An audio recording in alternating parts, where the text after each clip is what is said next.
happening, weirdos? This is the return of Paul Scheer, one of my all-time favorite people. He's so funny, so wonderful.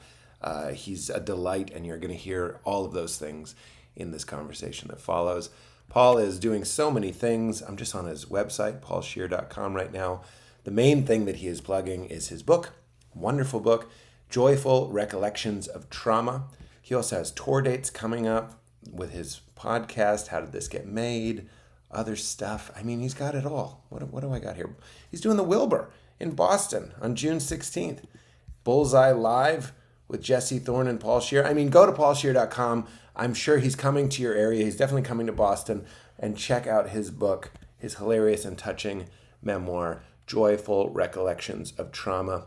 For me, mi persona, go to peteholmes.com and you can come and see me on my Feelin' It tour. I'm going to Houston. Going to Madison, we just added that, Madison, Wisconsin, coming back.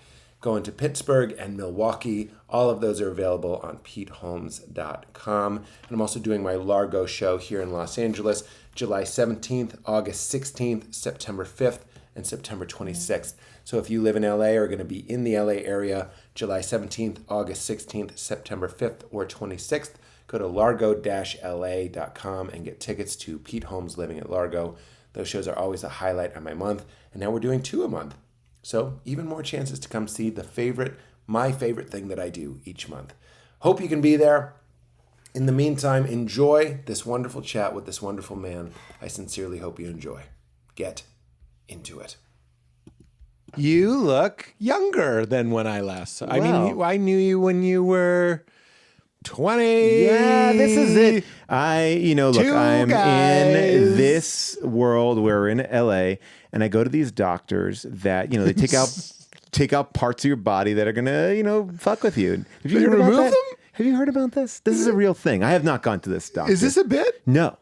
What's not? Right. What's not? What? They take like your pancreas? They look at you and they go, all right, that's bum. Let's get it out now before it causes some problems. Like this thing's function is to age you and wrinkle you. I mean, I don't know if it's going to prevent aging, but this is a doctor I've heard here in Los Angeles. I just talked about this the other day to a friend because another friend, who I'll remain nameless. Aziz. No, not Aziz. No, that casually, wasn't right. Wow. There it was. Wow. Cheer. Has Aziz ever done this podcast? Yeah, he did it. Back in the day? We did it when he was renting Tom York's house. Oh, I remember that house. Do you remember that? Yes, I do. And I remember we dropped by and he was Azizing the hell out of it. He was making some dumplings and he was in Tom York's house. That house is pretty great. I drive by that house a lot because my friend lives near there. I always remember it because the pig mailbox. Yes. Go ahead. Well, I just always remember that landmark. Not that house has it. Don't worry about that. But there's a pig mailbox when you Near it. Near it. Tom York doesn't have a novelty pig. That is actually it's, the Pink Floyd. That's I couldn't remember who's in Pink Floyd. Me neither. Roger Waters. Yeah. Can I say? Yeah. Maybe I said this last time you were on, and I don't know why. I know why I love saying it because I'm being a bitch. But I had pizza with Aziz. We're going to go back to your story. Oh, please. We're not going to forget. It's not even my story, but go ahead. Yes, go ahead. Yeah. But I'm not like, oh my gosh, I came on here to promote this doctor. The doctor who takes that. Like, oh, I can't believe Pete didn't go back to my story. Maybe I said this last time you were on, but I said to Aziz, I was like, dude, when we were like 20, I was probably 27 and he was 23. Yeah. We had pizza near UCB. It was after a show and I was like, Dane Cook had just sold out Madison Square Garden. I've told the story a million times. I love telling the story, I guess. And he was like, the way I remember it, which is not true, is that it was like on the TV. Dane Cook sells out Madison Square. That's not how it was. New York One. They're doing a feature on it. They're ready for it. Neil Rosen, live from Madison Square. Send out the New York One team. We're outside. Dane Cook has just sold out Madison Square Garden. I don't even know if that works anymore for the current people, but there was a time when every movie that's shot in New York, they cut to a TV. New York One. Because it was like, oh, we could get in there, and they already have the graphics. We already got this team.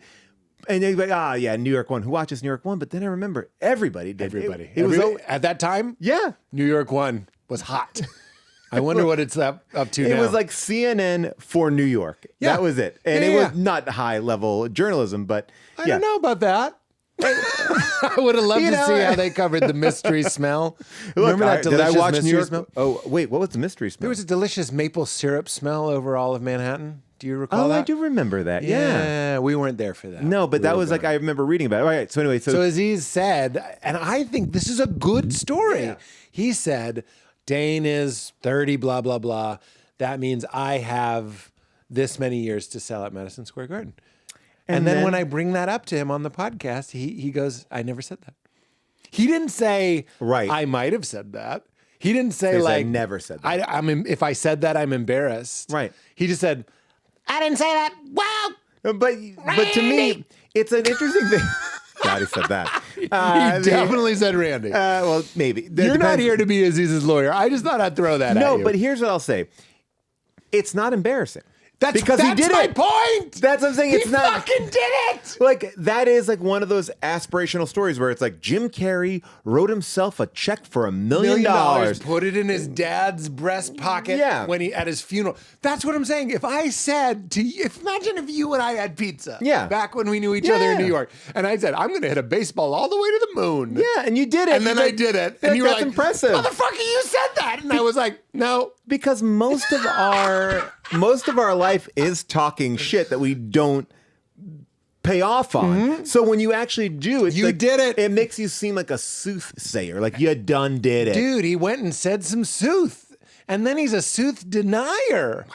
That's like a flat earther of the sooth community. I'm really curious about that. I wonder if we pushed him this hard, if he would go, all right, I'm embarrassed. Well, now it even feels, I mean, it's interesting because I do think that we all are trying to create these narratives of like who we are, where we came from, what we did, right? And it's like, and part of that is like shaving down the truth. It's maybe connecting events that were a little bit further apart. We definitely do this. Yes. I just did it with the TV. Yeah. That's why I have to check myself before I wreck myself. There's a small chance that maybe I'm misremembering even that detail. I just think it's so unlikely. But you know what it is? It stuck out to you. And because you're not as easy, there's interesting things. It's like what we remember versus it's interesting. I wrote this book, this Joyful Recollections of Trauma. And one of the biggest things I had. Trying to remember your life? Well, no, I remember it.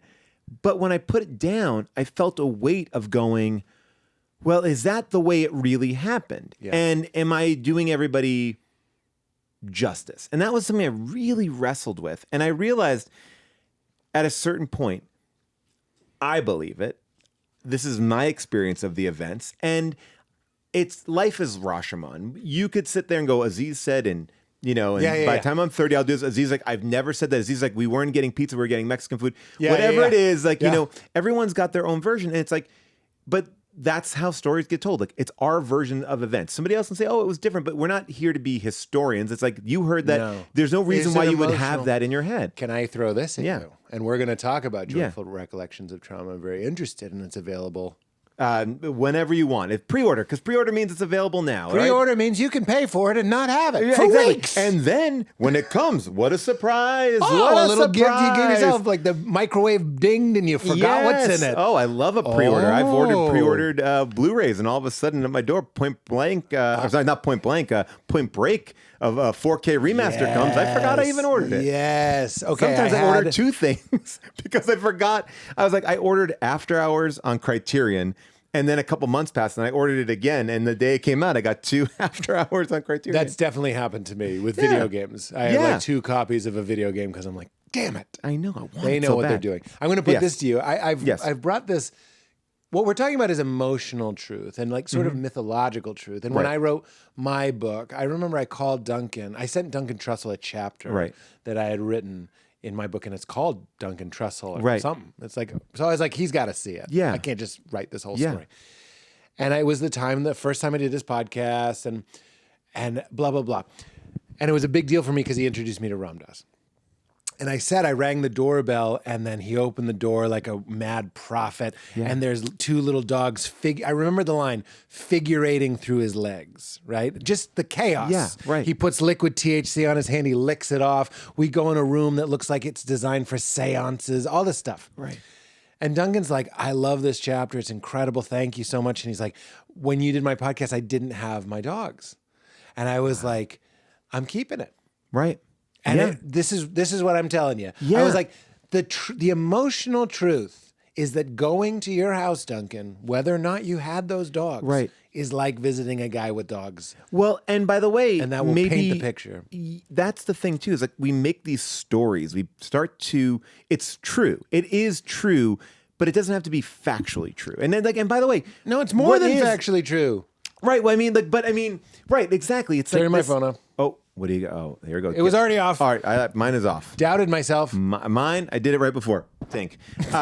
But there is that thing that I think I was wrestling with for so long. The thing I wrestled with the most is my parents. Yeah. Like, what are they going to think of this? And where are their friends going to fall? You know, like I understood, like, I can write this book. I know what my friends are going to think. I know where they're going to be. But then, you know, you start to put it out there, and then all of a sudden it's like you're painting a picture of somebody else. And I want to be respectful of that.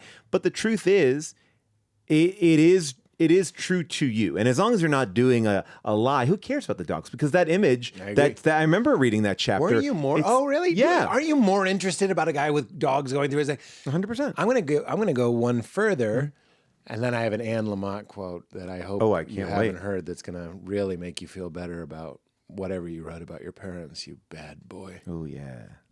You're known as the bad boy. I am. I'm the I bad don't know if boy you, of like, improv. I'm also the People bad. think about that. You run into the scene, and people are like, Uh-oh. What kind of bomb is he going to drop? Censors, get your finger over that bleep button. You know what? Some people yes and I fucking yes and. Oh That's shit! the way I Fucking go. yes and fuck yeah and fuck yeah and. That's like an old bit you would have done, like the fake books. Oh yeah. Remember oh, back yeah. when it back was in like Crash Test? Yeah. with Crash Test. That's kind of a weird fucking synchronicity, dude. Yeah. Because I was listening to American Idiot, the Green Day album. Okay. Yeah. Which was the album that came out around the time of Crash Test. And I remember. Wait, no. American Idiot. Well, yeah, maybe you're right. Because I thought like American Idiot came out when I was in high school, but maybe that was their first you're thinking flagpoles. Dookie, dude. Duke. Yes, you're right. That's what. Sorry. No, you're right. Sorry, you tried to have a Green Day. Yeah. You just had a 21st century breakdown, my Boy, friend. baby. But You guess just had a what? We can see him 21st on century tour with breakdown. every one of our favorite bands. At the Warped Tour? What is it? No, I mean, think now it's like nice. Weezer's doing tours of like, it's like all these bands now, they basically just can't sell out arenas by themselves, but you put three together and they do, and it's the best like concert you can possibly see. Because it's sort of like, oh, will I go out to see me? Yes, I go out to see Weezer. But if it's like Weezer, Green Day, and blank, I once saw Boyz II Men perform with NSYNC and the Backstreet Boys. No, it was Backstreet Boys and New Kids on the Block. June wanted to go, but Boyz II Men opened up. Man, Boyz II Men fucking killed it. It was God. amazing. No, Boyz II Men is like 10 number one. Oh, it's it's like amazing. And maybe more than 10, and also, no offense to And New Kids on the KOTB. Yeah, exactly. I love that army, the New Kids on the Block army, but they are immensely more talented Boyz II Men. Oh my God. Like in a way that's comical. It's unfair. And they opened for them, and I was like, "Wait, what do you? No, they should be closing." But that Weezer tour, it's like, "Oh, one night we open, one night we close." You know, they flip it. It's fun. That's interesting. I feel like, again, no disrespect to NKOTB. No. But I feel like that was a band that was put together by like a big fat guy with a Oh, cigar I think in a mall looking for hot boys. Yeah, I think this is a guy who I believe, and I don't want to. No disrespect to KOTB. No fake news, but I believe that the person who did do that, Lou, I think his name is, I think he was a molester. I think he's in jail. Oh, really? I think one of these guys is. I'm sorry, Cat Williams, is that you? Hey, I'm sorry. Hey, look, if they went in jail, but there's some version of that. Oh, no. Oh yeah. When I was a youth, because Joey McIntyre is from like fucking Framingham or Yes. something. Okay. Yeah. And I was in Lexington, and NKOTB is. Listen to how naive and sweet this story was. New Kids on the Block was the biggest thing, obviously. Of course. We just picked up the phone, 411, Framingham. What listing? McIntyre, Joey, the operator. Tell me how Boston this is. She goes, yeah, right. Yeah, right. I love it. Yeah, right. But you know what? Dream on, kid. I ain't giving you Joey's number. Now, meanwhile, that's what you're doing as a kid. I am looking in phone books for people whose name was Goldfinger and trying to call them like their James Bond. We used to call. We saw on You Can't Do That on television. Did you watch that? Of course. Of course. I was going to say, if you didn't watch that, I would have been like, what? Kids Saturday Night Live before all that. Before Quiet on the Set. By the way. No drama there. Why? Because they're Canadians. That's right. I don't know what this riff is, but I'm in it. You don't know about Quiet on the Set? No. Pete. What? You're missing a cultural moment here in the country. What's happening? A couple weeks ago, there's a documentary that was aired on Max, but also on Discovery about all this... The bad goings on. The Nickelodeon yes. documentary. Okay, I didn't see it. Oh, okay. It's great. It's but it's dark. Oh yeah. Bad stuff. Oh yeah. But not on nothing about those kids. Nothing about You Can't Do That on television because it's a Canadian show and Canadian people treated their Canadian kids with respect. But here in Hollywood, Dan Schneider, kind of a piece of shit. And then also, is it sex stuff? Well, then it goes into sex stuff. Yeah. Okay, because it becomes not a riff zone. If someone's being a dick, we riff. No, Dan Schneider we can riff on. Yeah, okay. I love that you know what. Like, Paul, help me. Which area of the story do we riff on? No. The guy from Head of the Class, asshole, dickhead, riff. There's another part of it. We don't have to go. We stop riffing 3/4 through. Yeah, exactly. But anyway, yeah. So You Can't Do That on television. Do you realize You Can't Do That on television was about the guy, the grown up? That was his show. That guy who at the beginning, it's his head and it cracks open. And I always was like, why is Barth? Remember his name was Barth? Why is Barth the first thing you see? It's about the kids. Because it was his show. That guy pitched it. So he's the comic that was like, I'm going to make a sketch show for kids. It was him. So, but it was never positioned like, these kids are meddling, and it was like the Scooby-Doo version of it would be like, damn these meddlesome kids. The kids just took it over. But I love that he's still got his face on it. It's like, it is You Can't Do That on television, but I am the face. He's the EP. He was dreaming of it. And it put himself like Woody Allen, crisis noted, would put himself in the sketches as like a wink. Like, what did you just say? Crisis noted. That wasn't right. Scandal noted. Okay, that's actually a great way of dealing with things because... There are these things. Scandal noted. Take it to all your pods. I like it. Take scandal noted. Yeah. Just acknowledge it. It's there. People don't like being ignored, gaslit. Yes, you know what I mean? Of course. But there are certain things I always say, like when you're talking about certain things, you're not saying like, I love Woody Allen. No. He's amazing. You're just like, oh, like the way that Woody Allen did X, Y, and Z, which is a factual thing that doesn't. You don't even need to note a scandal on. That's where I always fall in the line. It's like, this is not. I'm not advocating for. Nor am I talking against. I'm just saying that happened. That's right. Like Diane Keaton is fantastic in Andy Hall. And Andy Hall. Andy Hall also great. Prequel. And Annie Hall. Andy Hall. But like, I feel like I wouldn't want to have to say scandal noted because it's like, well, I'm not saying anything. But yet some people want you to say it. You tip the hat. Tip the hat. I like it. Scandal noted. Scandal noted. Sometimes, well, I'm not going to. When it comes to bigger ones, you have to really. Scandal noted. Really? Well, I want to see what you're getting into, but go ahead. Where was I going? You were saying you can't do that on television. Oh, Barth. Yeah, Barth. Where was I? Can't do that on television. And he said it was his show, and you said that Woody Allen had. Yeah. But why were we talking about? You can't do that on television. Here's the Joey McIntyre. Oh yeah. But who knows? Okay. Well, I'll tell you this. Boys to Men. Let me tell you, I don't know, but this is how Boys to Men came together. Yeah. Different cities. Yeah. There was a buzz. Okay. There was a happening. Yeah. Who are these men? These four men that would sing. They're not. No, these are boys. They were boys at the time. And we're like, they were boys at the time. What's going to happen? These boys are going to become men. But why don't we get them right before? Did you know that it's actually not Boys to Men? It's Boys to Men. It's like Men in Black 2, the return of. So there's two boys to it's Men like the Zero? sequel to Boys 2. Men Zero. No. They would sing, some of them in church, some of them at school. Okay. And people would be blown away. And like fate blew through that scene, like God himself, and brought them together. Boys to Men was like, look at that kid over by the TCBY. Is he wearing one roller skate? See if he can sing. Danny?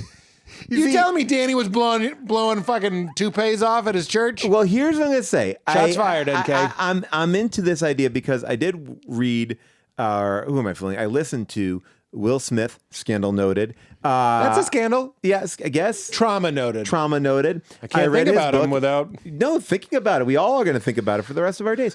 But that's all we're going to live the rest of our days. But the way he talks about how Fresh Prince came up and how that came out was super organic, like from basements and doing things. And like DJ Jazzy Jeff was the draw. And then shut the fuck up. No, and then people wanted more from DJ Jazzy Jeffrey. That's what was going on at the time. It was like, oh, he's a great DJ. Like that's the thing. And so it was like then Will kind of rapped on that, and then it's like, and it kind of hit culturally at a moment. So the way he describes it was like he was on the coattails of DJ Jazzy Jeff, and then it flipped as culture flipped. And when that happened, did Uncle Phil toss him out the front door? I mean, that's it. Get out. No, but before that, that's a crazy thing because like, you talk to DJs and they're like, oh no, Jazzy Jeff is like the shit. Is in like the high. Carl Tart, who you know, right? Carl Tart, great improviser, great comedian. Carl took a DJ, went to DJ school. Very good. But he was saying. He's very good at DJing. You sounded so much like I'm Lithuanian, so I'll say a Lithuanian immigrant that just got to America. Very good. And he's trying to sound like a cool guy. He's like, DJ Jazzy Jeff, go to DJ school. Very good. Very good. And I liked it. He go to DJ school. He learned all the scritchy. He CrossFit. Very good. But he created. He very good guy. He creates very good music. But he was and still is looked at as like one of those amazing people in that field and one of the first like the starters of it. That's why I think making beats, DJing, and this is where I'm not in the world enough to say. But DJing isn't making beats; that's producing. Now I'm making you. No, like speak DJ is for also DJ like Jazzy going Jeff. out and performing too. Like right, you're gonna go out to clubs mixing and songs. Like producing is producing. Going. Like Kanye. Scandal noted. Like he would go around with like a bag, like with basically like beats and be like, "Hey, like you need to make this. I have this beat. Take this beat." Right. There's versions of that too. Did you see that documentary where Kanye was going into? I think it was. I want to say it was HBO, but it couldn't have been HBO. But he was just going in and before he was big, basically begging them to like listen to his stuff, and it's. I don't know if it's douche chills. You would know. Yeah, it might be douche chills. You're just sort of chills, like, no, I mean those are the things. That. But it's also like going back to Aziz. It's like that's the calling your shot, being so confident. Jamie Foxx is on Howard Stern, and he said that like he was at a party, and Kanye came up to him at his own party at Jamie Foxx's party, and said, "I have a beat for you. You have to listen to this." And that was like, oh, now I'm gonna say it's crazy to say it's Gold Digger, but it was like. He's like, I got this. And so that like he listened to it? Yeah. Because here's my parallel story. Yeah. When I was at the Boston Comedy Club, height of Chappelle's show. Yeah. I have this memory of Chappelle in the stairway of the club. He wasn't that big yet. Yeah. He was on the phone making an airline reservation. And he was going, Chappelle, CHAPPELLE. And I'm like, this woman is on the phone with Dave Chappelle, the world's biggest comedian, then and now. What? And she was just like, Chappelle. I was like, now the crazy thing is, I talked to Chappelle about this, and he said there was no airplanes when was at the Boston Comedy Club. So that's how interesting how you remember that. There were dogs figurating to his legs as well. It's mythically true. Here's what I was. Okay. I just to say something about Chappelle. One of my first not gigs, but when I was at NYU, I wanted to like write for the paper. I had written for the paper in high school. I was like, let me write for the paper. I don't know what I wanted to do, some creative. I didn't know how to do it. So you can write like movie reviews. And so I got whatever people didn't want. And one of my first things I got was a review of this new Dave Chappelle ABC sitcom. I think it was called Buddies. Yeah, Buddies. Right? And it was like Chappelle lived upstairs, his buddy lived downstairs. He was black, he was white. They would come down the fire escape. They'd get in each other's lives. Right? That was the show. And so part of what I needed to do was like watch the show and then like interview Chappelle like after he did a stand-up set at like Caroline's. Now I never got to do the interview with Chappelle, but I went to see him, and it was an interesting moment because it was like, oh, I like this guy. I've seen him in Nutty Professor. He was the funniest thing in Nutty Professor. Yeah. Which is probably not true. He was very funny in Nutty Professor. Eddie Murphy is great in that movie. Shots very fired, nice. Eddie Murphy. Yeah. You said it. You said it. Eddie's after you. But I remember him. I remember going like, as a kid, going like, oh, why isn't that guy more famous? Like he blew up. Like he was so funny in Nutty Professor, but then it did nothing really happen. Yeah. You know. Anyway, I have like this memory of the core memory of like trying to talk to Chappelle about buddies. So I think I got him on the phone. Oh, man. And talked to him about buddies. Now again, this is now. Hey, man. Yeah, it was like, and it was sort of like, lovely but great, and I'm doing a terrible job interviewing him, but like that's me talking to Talk to him about. Did you write a good review of Buddies? I go back and look at my writing from that time, and I'm like, oh gosh, I'm trying to find my voice, and I don't know what it's like. It's a little too everything. It's like I like it, but I'm also trying to be funny, but I'm also like, hey, but we've already seen this before. But what makes this work? But it was a positive review because I remember I got Chappelle. Like, and I was, so I was going to write a positive review. And then I also remember one of the greatest mistakes I've ever made was that job. I go and I'm interviewing the producer of a Jim Jarmusch movie, not Jim Jarmusch, but like a producer. So like, that's like the level, the totem pole that I'm on. Like, I'm like, you interview the producer of a Jarmusch movie, not like Jim Jarmusch. So I'm like, I met him at a thing and I'm trying to work my tape recorder. It's not working. And I'm like, and I go, I'll just get it. And I started asking him questions and I'm not writing anything down. And he's like, do you want to write something down? I'm like, oh, yeah. It's not like I did an interview with this guy. You were like the Kevin Nealon waiter. I was like, and I mean, whatever that interview was, my God, scribbled notes of like 4-minute answers. It was like just a nightmare. A true nightmare. Like, and I think about myself now, if I sat down to that, I'd be like, yeah. What the fuck? Why the fuck am I doing this? It's actually a good exercise in being compassionate. And I'm saying this as somebody who would probably be like, I have to go. Yeah. And that, by the way, that producer was amazing. He's like, why don't you write down some? Yeah, they're helping. Like, you. Okay, got it. Yeah. I love when you're in the right mood to lend a helping hand. So here's the counterpart to Kanye and Jamie Foxx, which is an incredible story. Chappelle, he would drop in and then the club would be full in 5 minutes. It's like, talk about exaggerations and myths. But it was true. The club would eventually be full. And people would hand him CDs. And I remember this very vividly as like somebody, vulnerable goes up and gives them their mixtape or whatever. And I'm like, what's he going to do? And Chappelle put it on the counter behind him, does his set, finishes and walks off. Doesn't take the CD. Yeah. That's not shots fired to Chappelle. But I remember being like, yikes, that guy saw that he's not going to listen. Yeah, right. Like he's in the back like... It's tricky, right? It's like, it's tricky, but it's also honest. Yeah. Can I tell you one of my favorite things lately? Somebody was trying to get me to do something that I didn't want to do. And it was just because of what their idea that I could influence or help. Yeah. In some way that I don't even think I could. And they were kind of like, or let's put it even more clearly. They wanted me to do something just because I'm a public person. Sure. And it just felt very insincere. Yeah. And I remember being somebody like... Somebody I just met. This was a few years ago. No, but this is good. But I want the context of like, because a friend is different than It wasn't a friend. Right, okay, that's all. It wasn't a friend, and it was years ago. And I just remember coming across the phrase, I think I'm going to disappoint you, and I don't want to.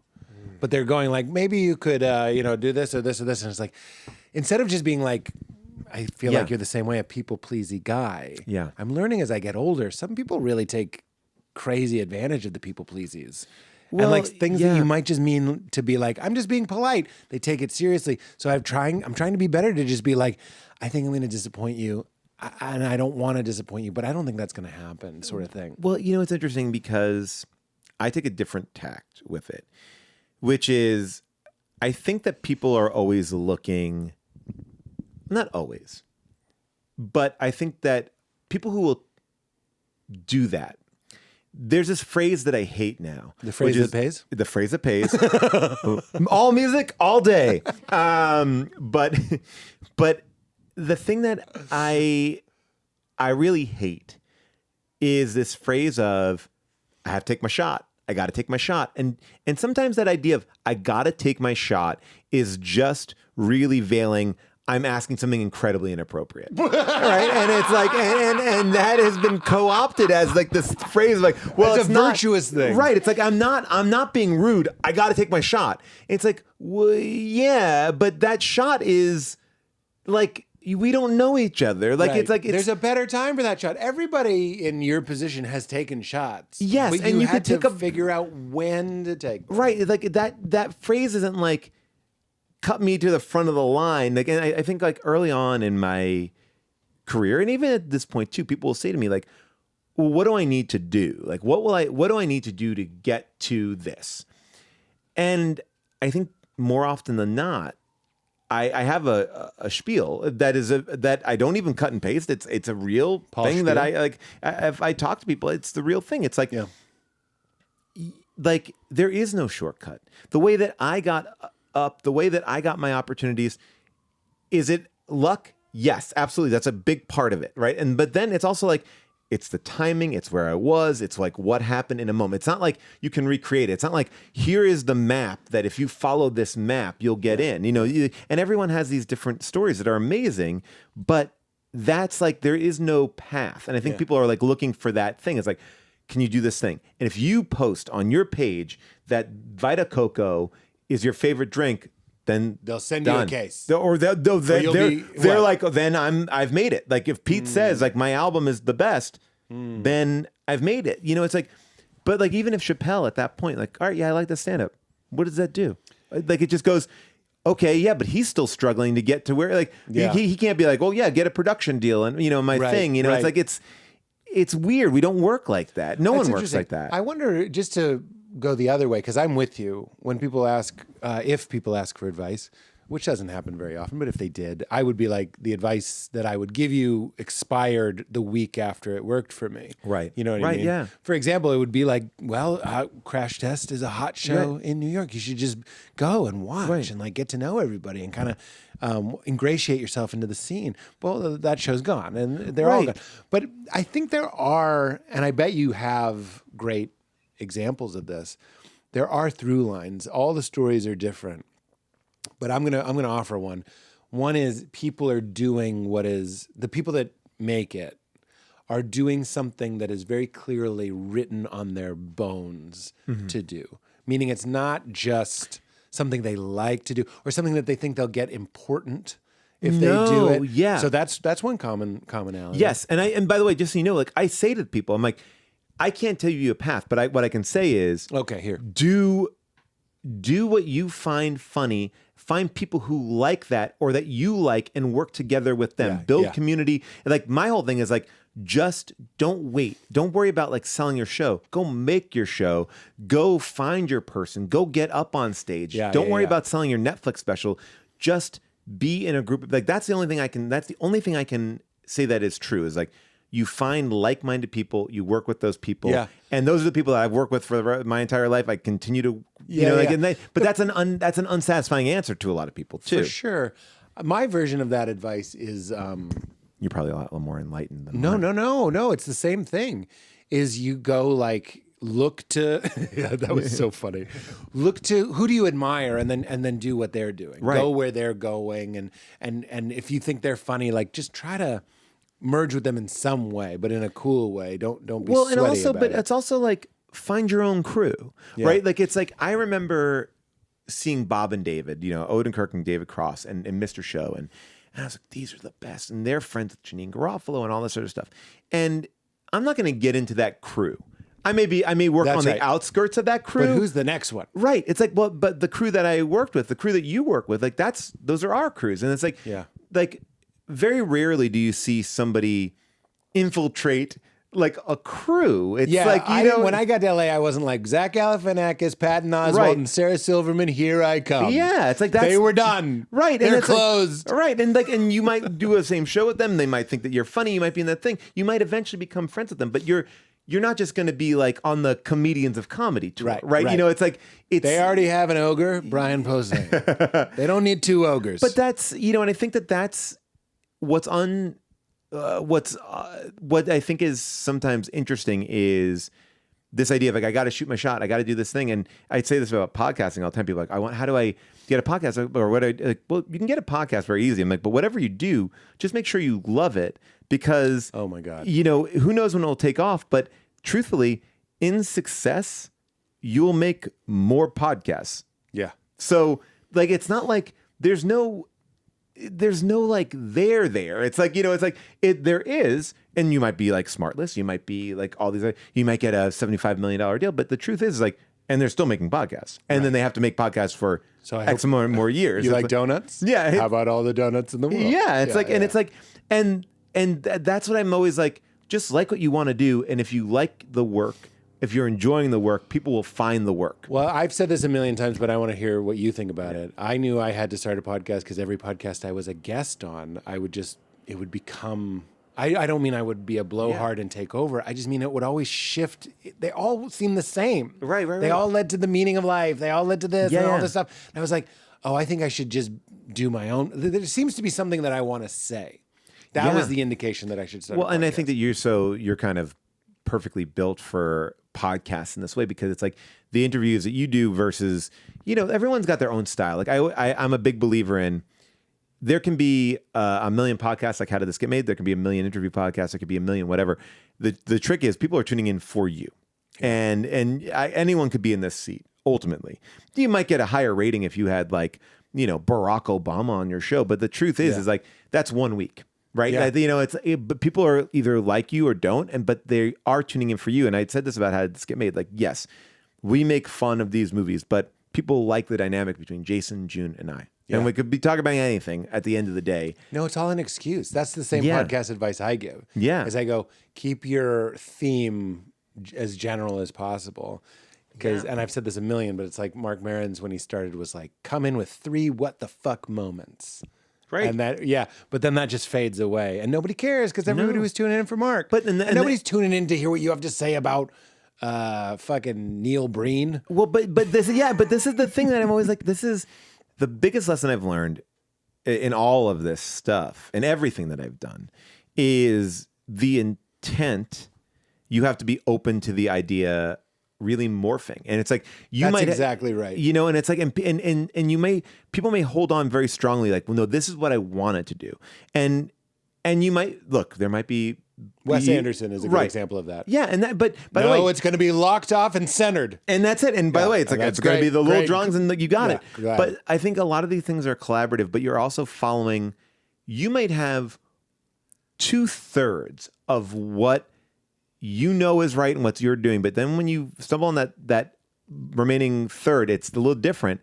You got to also acknowledge the thing. It's in the air. It's out there. People have taken it in. They're on board with you. So let them. You got to adapt. Yeah, like again with this book that I wrote. Like the book I wrote was not the book I intended to write. And if I really stuck to what I intended to write, I don't think I would be as happy with the book. But it's like, that process of letting go, and that's also I think it's very attuned to improv, but it's allowing yourself. It's almost the opposite of meditation, right? Because meditation, you're sitting there, and in meditation, you're supposed to clear all your mind, right? And these distractions come in, and you're supposed to be this is at least my knowledge of it, and the way I've done it. And it's like you push it aside, you kind of clear your mind. And in this, it's sort of I believe that you almost are supposed to fly away on those distractions. Oh, this is inspiring me. What the book is. Yeah, let me go over here. And maybe I'll hit a dead end, but then you just you kind of have to ride waves a little bit. And try them out. There's a lot of trying it out. There are a lot of chapters that I wrote in my book that I ended up scrapping. Chapters that had to play around. Chapters that I started off writing that are now a piece of another chapter that fit thematically better in there. It's a very the book presents itself. And to going back to all of this, that's why I hate an emphasis on, hey, listen to my first podcast episode. Watch the first episode of my TV show. TV, I've done a bunch of TV from inception to, 7 seasons, 4 seasons, whatever it is. It gets better. It gets better because you find the rhythms, you understand things, you get in there, and we put so much emphasis on the first. I know. I was like, do 10 podcast episodes and then get all the marketing behind it and then go forward. It's like that's also my advice is I go record 10 episodes before you release any, because then maybe you can release a good one. Well, that's it, because it's like you don't even know what you're doing yet. Like, and that's but that's okay. And that's part of it. It's part of it. Yeah. I think that there is this thing where you can get so caught up. It's like, even if you're writing a script, if TV is a perfect example, you write a script, you're like, that's how I see this show. Then you cast somebody, you're like, oh, no, this is the oldest thing. Yeah. I'm not saying this point is old. I'm just saying everybody knows. Yeah. And Judd Apatow was all about that. He was like, it depends on the casting. Because we always wanted to write the whole season. Right. And he was like, he would always let us write 3. And then he just wouldn't be available, like a Zen master. Like we just couldn't get his attention in the right way. And then when it was time, he would be like, well, George Basil is clearly hilarious. You need to write more for him. And I was like, oh. You see, but that's like, and that, like, I think that there are, it's this idea of like understanding the show. One of the best things that ever happened to me was when we were doing NTSF SDSUV, which is the show I did for Adult Swim, which is a kind of parody of CSI and all that sort of stuff. We had to block shoot the shows. So we never shot a pilot, or we shot like a trailer that became the show. So on day 1, we were shooting episode 10, we were shooting episode 1, we were shooting episode 4, right? And so there are pieces of that pilot week throughout the entire season. Wow. But by the time you get to the end, it's like, oh, things were able to be found and things. And it's like, and there's that ability to kind of find stuff on the fly and also build rapport too. Yeah. I think there are 2 things that no one can do and everyone thinks they can do. One is a producer thinks they can watch someone bomb and still know they're good. Right. Eat fucking shit. No one can do that. Like you can kind of do it, right, but not as much as you think you can do it. Because it's just too appealing to join the masses. This person stinks. 2 is actors pretending to have rapport. So the last, the CBS show I did, I was like, it's fine. It's the pilot. I'll just, like Katie Lowe's, who played my wife, I was like, I'll just be comfortable with her. Yeah. Then episode 6, you're actually comfortable. Well, because it's a forced thing, right? Like you aren't comfortable with any the benefit of like doing shows or where you have like creative control on some level is you can cast people that you know, that you feel comfortable with. Yeah. And you may not have worked with them, it's like, but there is this thing that's like, and it, one of the coolest things in doing Black Monday, this is a show I do with Don Cheadle and Regina Hall and Andrew Rannells. I knew Andrew a little bit. I didn't know Regina at all. And I definitely didn't know Don. And I had to audition for that show. And I auditioned with Seth and Evan, or for Seth and Evan, Don, David Casp, and Jordan Cahan, who wrote the show. Now, David and Jordan were very much advocates for me. I think Seth and Evan were advocates for me. I don't know, but a bunch of great people were auditioning. Yeah. And Don was in there.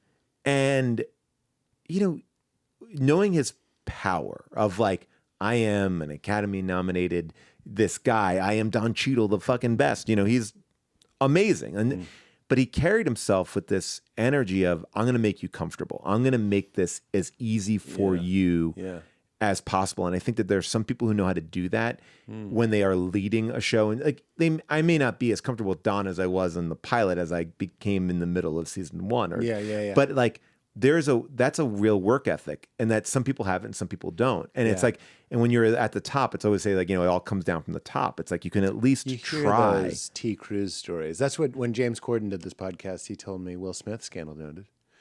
T. Cruz. Yeah. Scandal pending.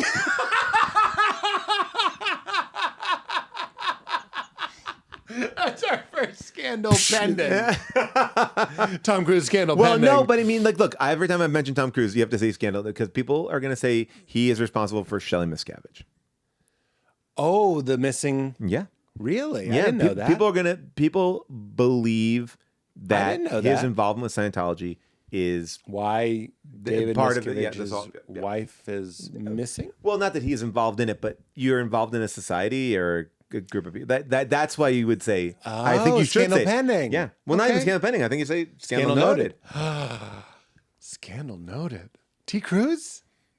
But I love me some T. Cruz. I love T. Cruz. I love T. Cruz more than you.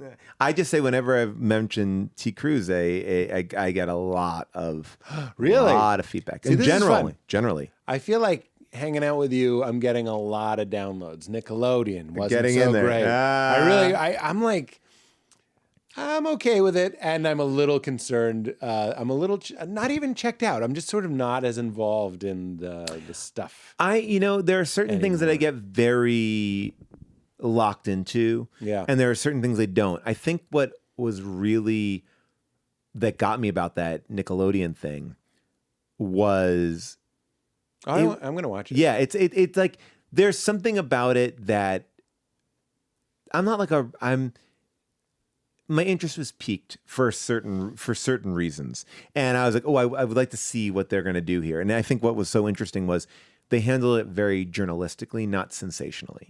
And I think that that's very hard to do with like a topic that is that juicy. Yes. Yeah. And it's funny because you watch people's reactions to it, and this is the thing that there's a lot of negative things about Dan Schneider said on this show. When I read people's responses about this show, one of the things that people really latch onto is like he hired these two women and made them share a salary because he made them paper partners. But paper partnering is done there's a lot of bad things about Dan Schneider. Paper partnering is not one of them. Oh, really? Like, yes, I remember on like SNL, all these shows would do paper partners. It's like, hey, you're not really partners, but we'll put you together. What are you reminding me of? Every once in a while you watch a doc and they're just like, can you believe it? And you're sitting at home and you're like, that's very normal. Well, this is the issue that I had with the Alec Baldwin trial with the gun going off. It's like, is Alec Baldwin an ass? Like today Passive was the voice. Oh, the gun going off? Oh yeah. You're like his lawyer. And the gun that fired. But like there's this thing that drives me nuts about it, which is like, well, he needed to be more careful with a loaded weapon. No, he didn't, because there are no loaded weapons ever on set. There are no bullets on set. This is not a mistake of a prop gun. This is a bullet. Like there is no, that should never have happened. That never does happen. No one ever has a live ammo. But the way people talk about it is like, well, yes, in real life, you need to have gun safety. And I believe on set too. But it's like, what we're talking about is something crazy. And so people are like, well, Alec Baldwin was yelling at everybody, even himself on set. I'm like, that's true. Alec Baldwin can be an asshole. And that's not what we're putting on trial. You are a good lawyer. Ladies and gentlemen, is my client an asshole? Yes. Is that illegal? No. I mean, but you're selling the moviness of it, right? It's like, oh, well, we don't know. It's like, and that there are certain things done in our industry. Now, it may not be great. He wasn't involved in the grab ass of loading guns and shooting cans. No, and shit? there are people, and even if he was, there is still a person who is, and she is now going to jail. Hannah Gutierrez Reed. She's going to jail? Oh, yes. And she wasn't scared of Alec Baldwin? Even if she was, she should be able to go, like, this is a real round and this is a fake round. She put the wrong, and there should never have been live rounds ever on set. Yeah. And she misread a round. And then the AD who pled, sorry, I can get all into this, looked in the gun and said, oh, there's no bullet in here. And then gave it to Alec Baldwin. So that's mistake one. First of all, mistake number one is live bullets on set. Mistake number two is you put a live bullet in a gun. Mistake number three is the guy who is responsible, the final step, goes, no bullet in here, clean, gives it to Alec Baldwin. So at that point, as somebody who's carried a majority of guns on set, that's the trust. Right, I have a clean gun. Nothing's here. And you're saying even if you're being like a total a-hole, that still has to happen. I'm with you. I agree. To me, it's like, if you're in total a-hole, it has nothing to do with like, it's like, well, I got into a car accident. Well, yeah, but you're kind of an asshole. It's like, well, yeah, but that doesn't mean that like I should be rear-ended. Like it's like you know what I'm saying? It's like it's two different things. So you're it's very like, pro Baldwin. I am. But is Baldwin off? Well, now the trial just started today. So it's like I'm not pro Baldwin, and I think there are mistakes made on that set, but I think that like there is a system of things that need to go on. Yeah. And if there, I was very against it when they only sued him as a producer. I'm like, wait, there's like 12 producers and you're only picking him? And it feels like a very, like, there are just certain things that, like, I don't care how people feel about Alec Baldwin. God bless him. Do whatever you want to do. But it's like, but I think what I worry about is like things in our industry that get like, yeah, I've held a gun. I see myself in that situation. Yeah. If you told me this gun is clean and I shot it, now, first of all, I've killed a person, which... You have? I've killed a person. Exclusive. Scandal. Noted. Paul Scheer comes clean. But you know, it's like, I guess what as somebody who's held a gun multiple times on set, I trust the system in place. Yeah. That, you know, it's the same way as like, if I am under a light, I trust that someone has rigged that light so it won't fall on my head. Totally. Right? It's like, I shouldn't be sued as a producer because a light fell on my head. I feel like in the world of law, I'm going to ask you. Yeah, go ahead, because I am. Did anyone at you really could have been a lawyer. At any point, did someone say, Alec, you should be suing them for the trauma? Like, well, no joke. Yeah. I feel like you could have a case. I think that, look, at the end of the day, I think we can get so caught up in, this is why I have an issue sometimes with like murder podcasts and things like that, because... By the way, I do not consent for this clip to be used in the forthcoming Netflix Alec Baldwin documentary. Heretofore known as Whatever You Want, in perpetuity through the known universe. You're not cutting to me at a convenient moment where I'm like, he could have shoot them for the trauma. Eat fucking shit. I'm not your Bill Burr. Fuck you. Fuck you. And your fucking... opportunistic cuts. But you will can't say have this footage. I will say this. You know, Pete, you're right. You know what I mean? No, I'm going to say, Pete, you're right about Alec Baldwin having some sympathy for him. And I'm so glad to... Dude, do you know what I'm talking about? That Tiger Woods documentary? Yes. Mm-hmm. And it would cut to Bill Burr being like, these women are money-grabbing whores! And it would cut back. I'm like, fuck you, somebody man. had to give them clearance to do that. I mean, or I guess is it news? Short enough? Oh, it's short enough? I don't know. I guess what I'm saying is there's a part of me... I worked with that DP on the movie she did before Rust, who was killed, and the scene I did with her was with a gun, and it was very intense scene, and the gun had it was cemented, you know, and there's a lot of what does stuff. That mean, cemented? Like they cement the barrel so you can see that there's nothing there. I had to point it at somebody's face. I had to do all this sort of stuff, crazy stuff with it, but it's cemented barrel, so I felt. Nothing's coming out of that gun. Nothing's other firing. Than maybe a tube of cement. but I do think it's like he was given something. They was told there's nothing even in here, and even if he was the most careless with it, it would have been a big noise. That's it. Like that's what blanks are. That's what That's how movies work. The worst case scenario is this. Very loud. So noise. yes. So when you talk about like. Oh, he had to be like, well, no, it's like, you know, that would never happen. And then you have this man who has killed somebody, like literally killed somebody. Like, yeah, that's traumatic. But because he's Alec Baldwin, we're going to say, well, he's a fucking jerk. Like, well, and I think people love, this is why when we were striking and everyone was like, get everybody with us, all the unions with us. And I was like, guys, everyone kind of hates us, rightfully so.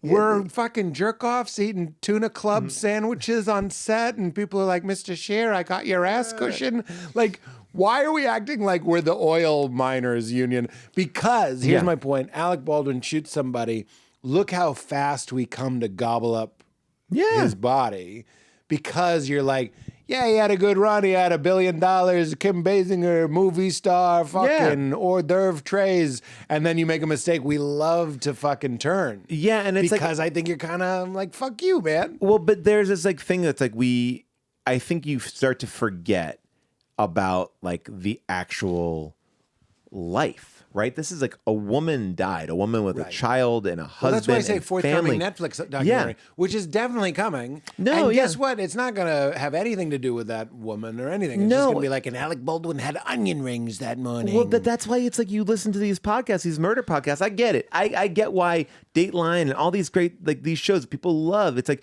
but at the end of the day, what we're sensationalizing is a murder, a murder where people that like.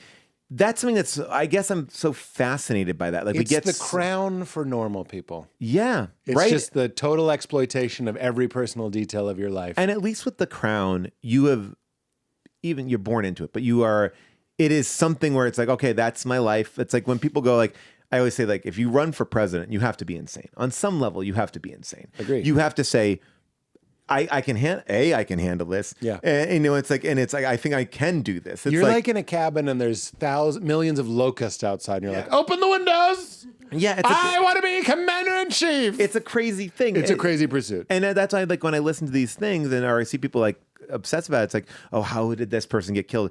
It's like it becomes like television, but we do forget, like, there are. No, I agree. I used to have a bit. I only did it once or twice. I didn't love it. People are not going to like it, I'm sure, because it's also like makes them feel bad that they're. No, totally. We just want to be able to eat our sausage.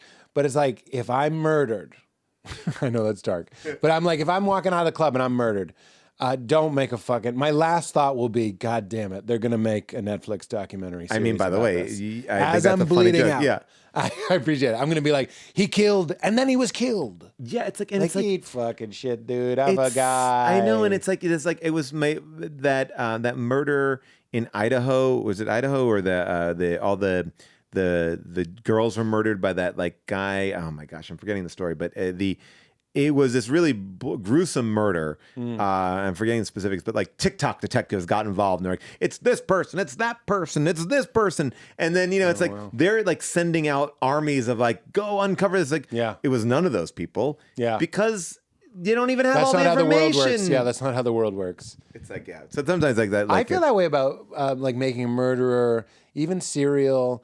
Like my friend Brent James Sullivan was always like, he was always the guy that was like, he did it. Right. He was just like, stop it. And we don't know, like, I don't know if he actually thinks the person did it, but he's just like, showbiz.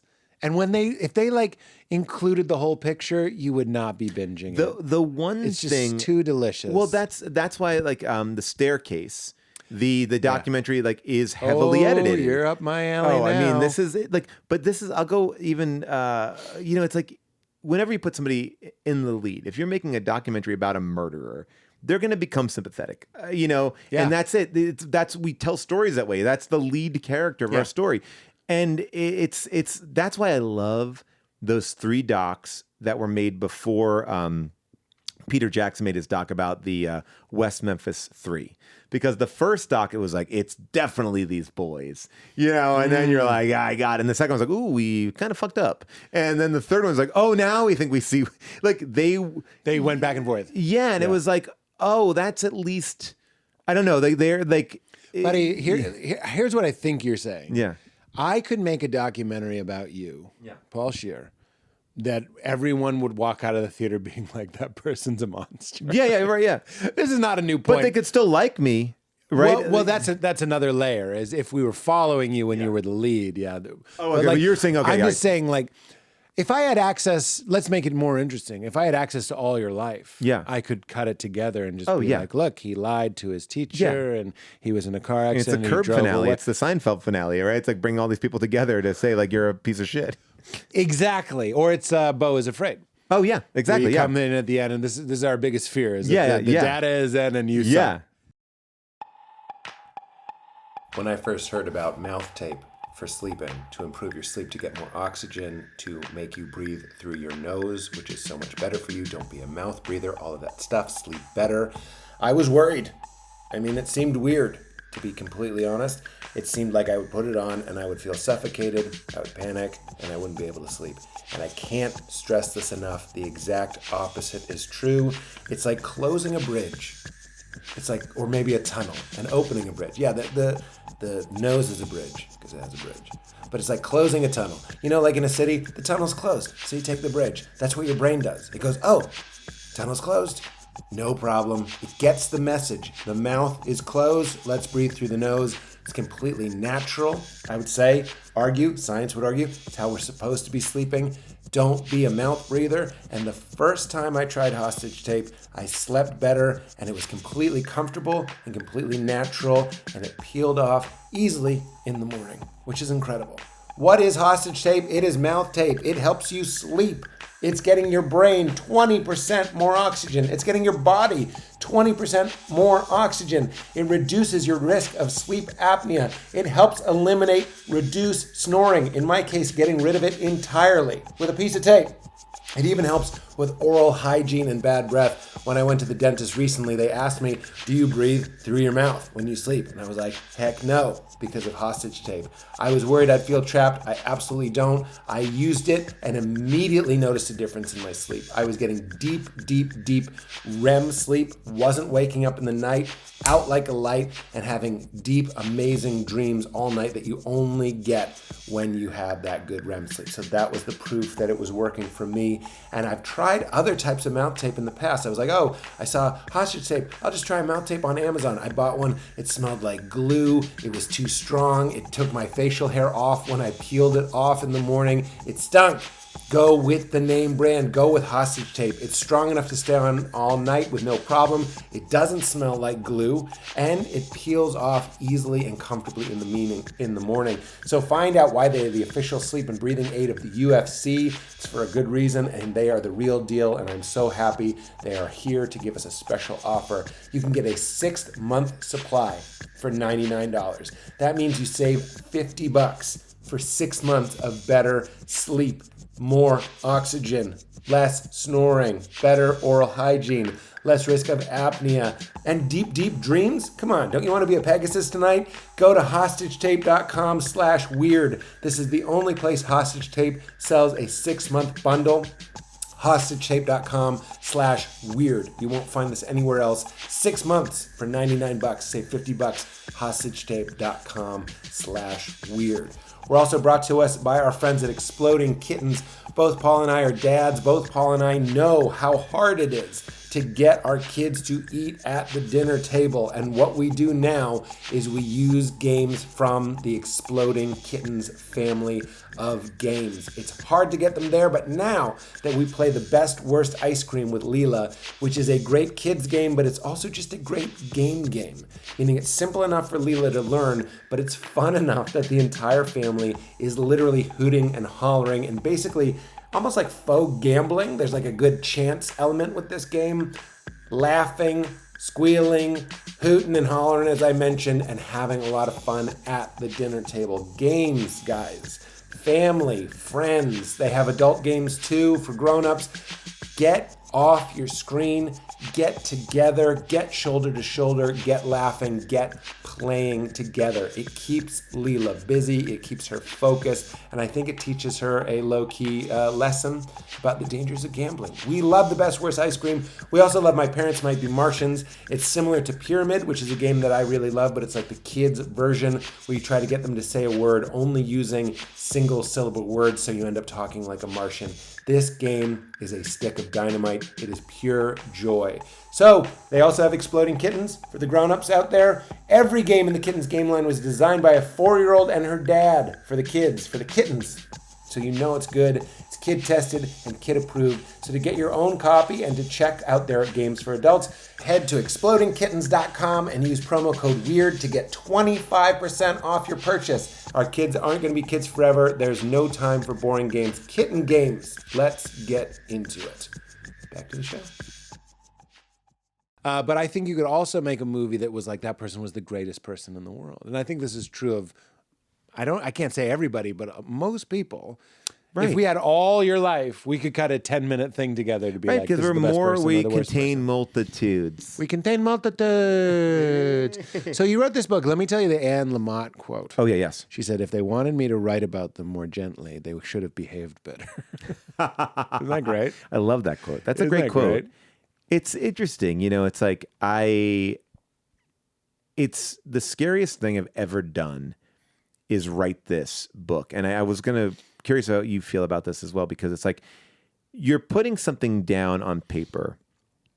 And in the world that we work, even if you make a special, there's tweaks, there's things, you know, you put it down. Like I've made a lot of different things in different media, but this is the first time where I'm like, this is locked in amber. This is a book. It feels elevated. It feels you can like hold it. You can hold it. And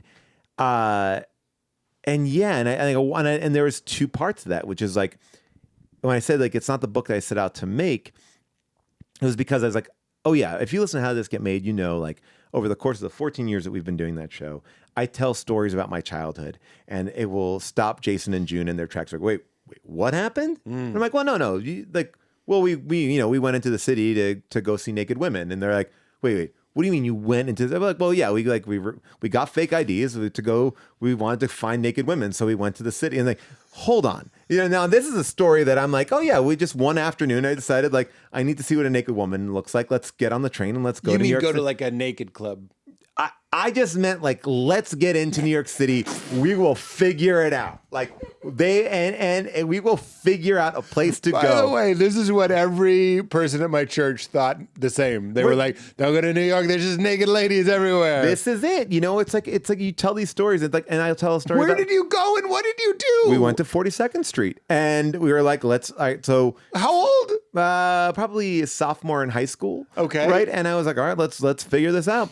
And we went to go buy a beer and they're like, well, you need an ID. And we thought that was like, wait, I guess we thought the city was lawless, and and then we were like, what do we do? And then we saw this sign. It was like, we make IDs. Well, great. Went there, spent $20. It made the shittiest looking IDs you could possibly ever have.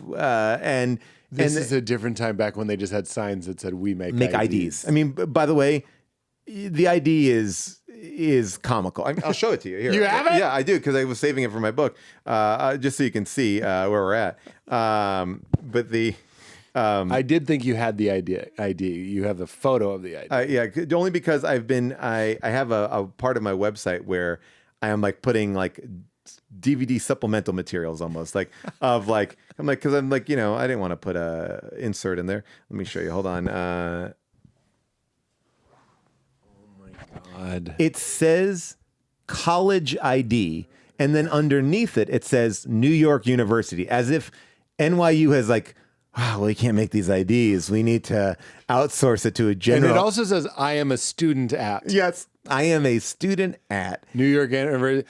Date of birth, 4/18/72. 72. I aged myself up to get in there. So God. that was like, that was the $20 ID that we bought. And as we were sitting outside, admiring our new fake IDs, this guy came up to us and literally said, you want to see a naked lady? No. And I was like, yeah, 100%. And do you want to see a naked lady? Yeah, because he was like, what are you guys up to today? And we were like, we're just like hanging out. And he's like, oh yeah, what are you guys up to? Like, want to see some ladies? Like, yeah. Like, it was a very like, look, we're like little kids from Long Island. He saw these like 3 kids in Batman shirts, hanging out, like ready for like, he's like, I'm going to take these kids for a ride, whatever it is. Now, as he starts walking us, we're getting further and further from 42nd Street. We're getting far, and it's like, it's down this alley. And when he said down this alley, like, I was like, wait a second. And I was like, wait a second. I don't know if we should go down this alley. My friend's like, well, we should go down this naked girl. Naked lady. And I was like, and then he's like, yeah, don't you wouldn't lie about that. And then he was like, don't you want to like fuck a naked lady? He was like, and I was like, and there was this moment of like, oh wait, I wasn't part of the equation. Nobody said that. I didn't want to have sex. This is like a safari for me. I just need to see a naked lady. We're not big game hunting. Yeah, we got out of there. And I don't know if this guy was going to rip us off because he was asking us how much money do you have.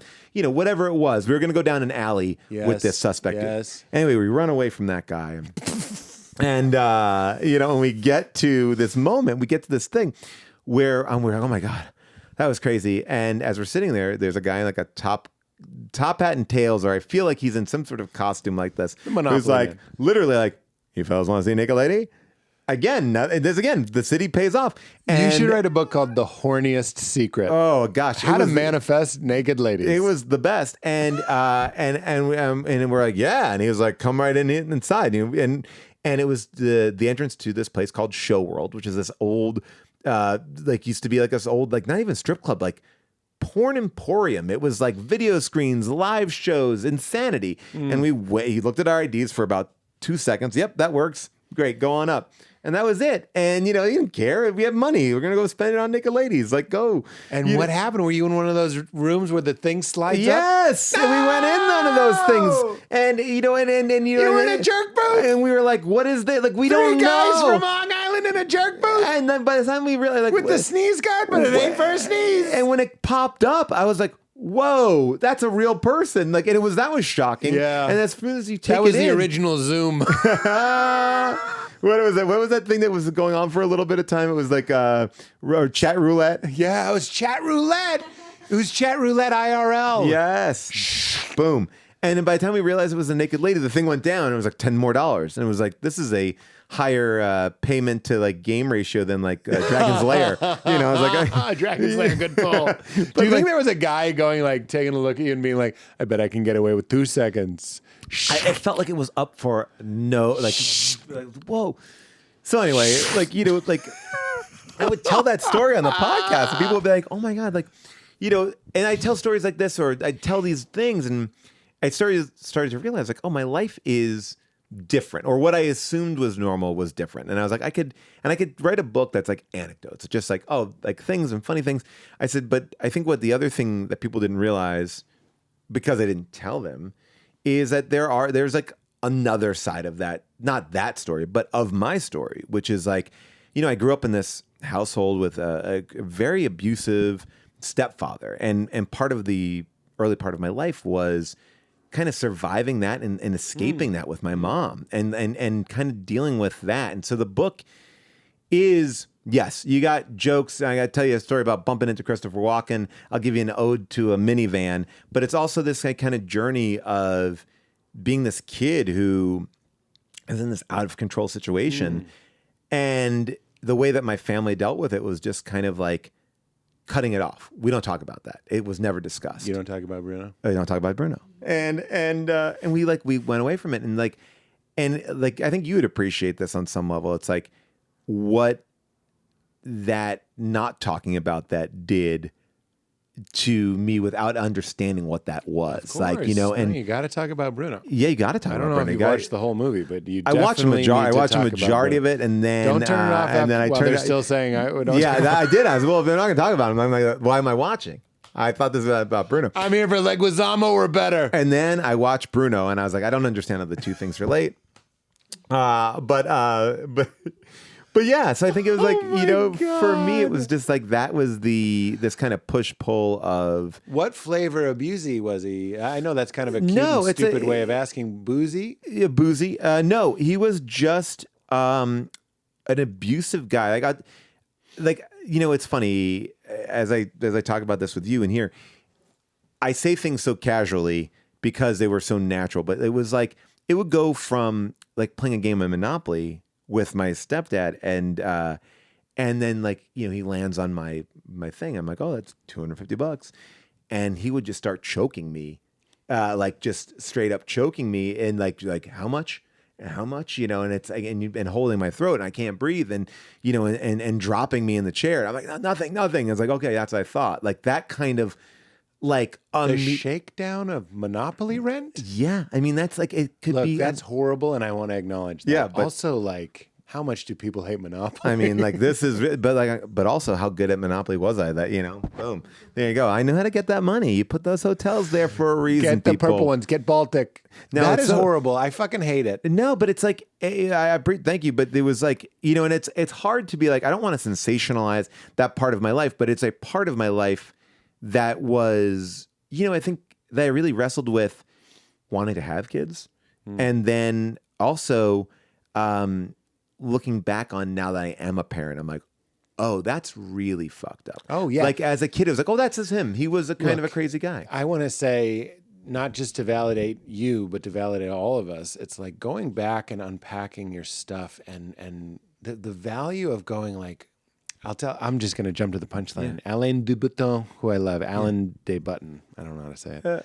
He said you can gauge a person's mental health by how badly they want to be famous, like their damage. And when I heard him say that, I was like, oh my God, my whole life I wanted to be famous. And then you'd think I'd be haunted by that. I was just like, you see me. I knew it was fucking hard. I knew it wasn't fucking normal. So when you're going back and finding these, you're not just like licking your wounds or making a spectacle of it.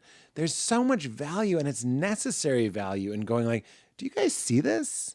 My stepdad choked me, and people will go, that happened to me. I relate. Yeah. I'm with you.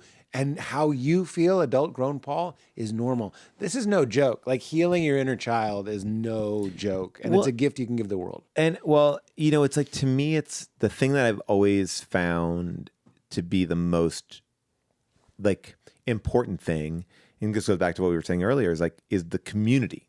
Who do you find? Who can you talk to? And it could be small things. It can be these like little details that, you see somebody else just do something, then you're like, or you read this quote, or you see this thing, and it just starts to make you think differently. And part of this thing was like, by not sharing this with anybody until I was like in my mid-20s, and even at that point, there's shame, right? Yeah, I think, but it's funny. It's like, it's shame because how dare we put it? How stupid were we that we put ourselves in this position? But it's not like it has no. It's like, well, yeah, but you were the victim there. Like it's like it's a very weird. And thing. was it also like thinking this was happening to other people? I don't remember what I was thinking. Like my parents weren't physically abusive, but there was a lot of fighting, and it was every day. And I think I was just like, "That's it. That's that normal?" Right? Well, I never even questioned it was normal. It was like, it was normal. That's what my life was. Like it wasn't. And yes, maybe some kids didn't have that, but it's like there's tools that you have as a child, or there's a lack of tools that you have. Foresight and context. Do you relate to this? I would watch Full House. And if the kid went up to their room, and then Danny Tanner would come up and sit on the edge of the bed and be like, "What's wrong, not Michelle? It would be Stephanie or somebody." I'd be like, "Get the fuck out of here!" I was like, "What is this on the Sci-Fi Network?" But like I think. Well, you know what's so funny? I tell the story. That's when you put on a Weird Al tape. Yeah, you go up to your room, and like I remember my parents would be like my mom would say like, get out of the house because it's not a good time. And I'd have to like basically like couch surf, but like be at like my knock on my friend's door, like, "Hey, can I hang out and play?" And it's like, sure, I guess. Like, it's like, how many DVDs of the Criterion Collection do you have? Like, inviting yourself over. Yes. And like, but I think those kids needed help. We thought they were just the weird neighbor boys. I know. And they were getting out of a bad situation. And I think that's like this weird thing of, like, I realize it just doesn't help. Like, and look, and that's one, and again, this is like slices. It's all these like, and this book is really like about like acknowledging that and taking care of that inner child, but also like, it's like, how do you integrate that into you? So it's joyful. The book is called Joyful Recollections of Trauma. It's like, I can look back on this in a loving way. I mean, in a crazy way. And there's victories in those times. And there's, and again, it's not all heavy, but it's like, it is like this idea of like going like, how do you like talking about this stuff? It is a little, like, it's what maybe people don't want to talk about all the time too, but it's also something that people can maybe identify with. Well, I was curious why it's joyful recollections. Because I think there was like victories in those moments, like who I became. Well, you got in that those, rent eventually? Yeah, I got in there. And with juice. But like, like there's moments like where it's like, as a kid, when you're fighting an adult, like there's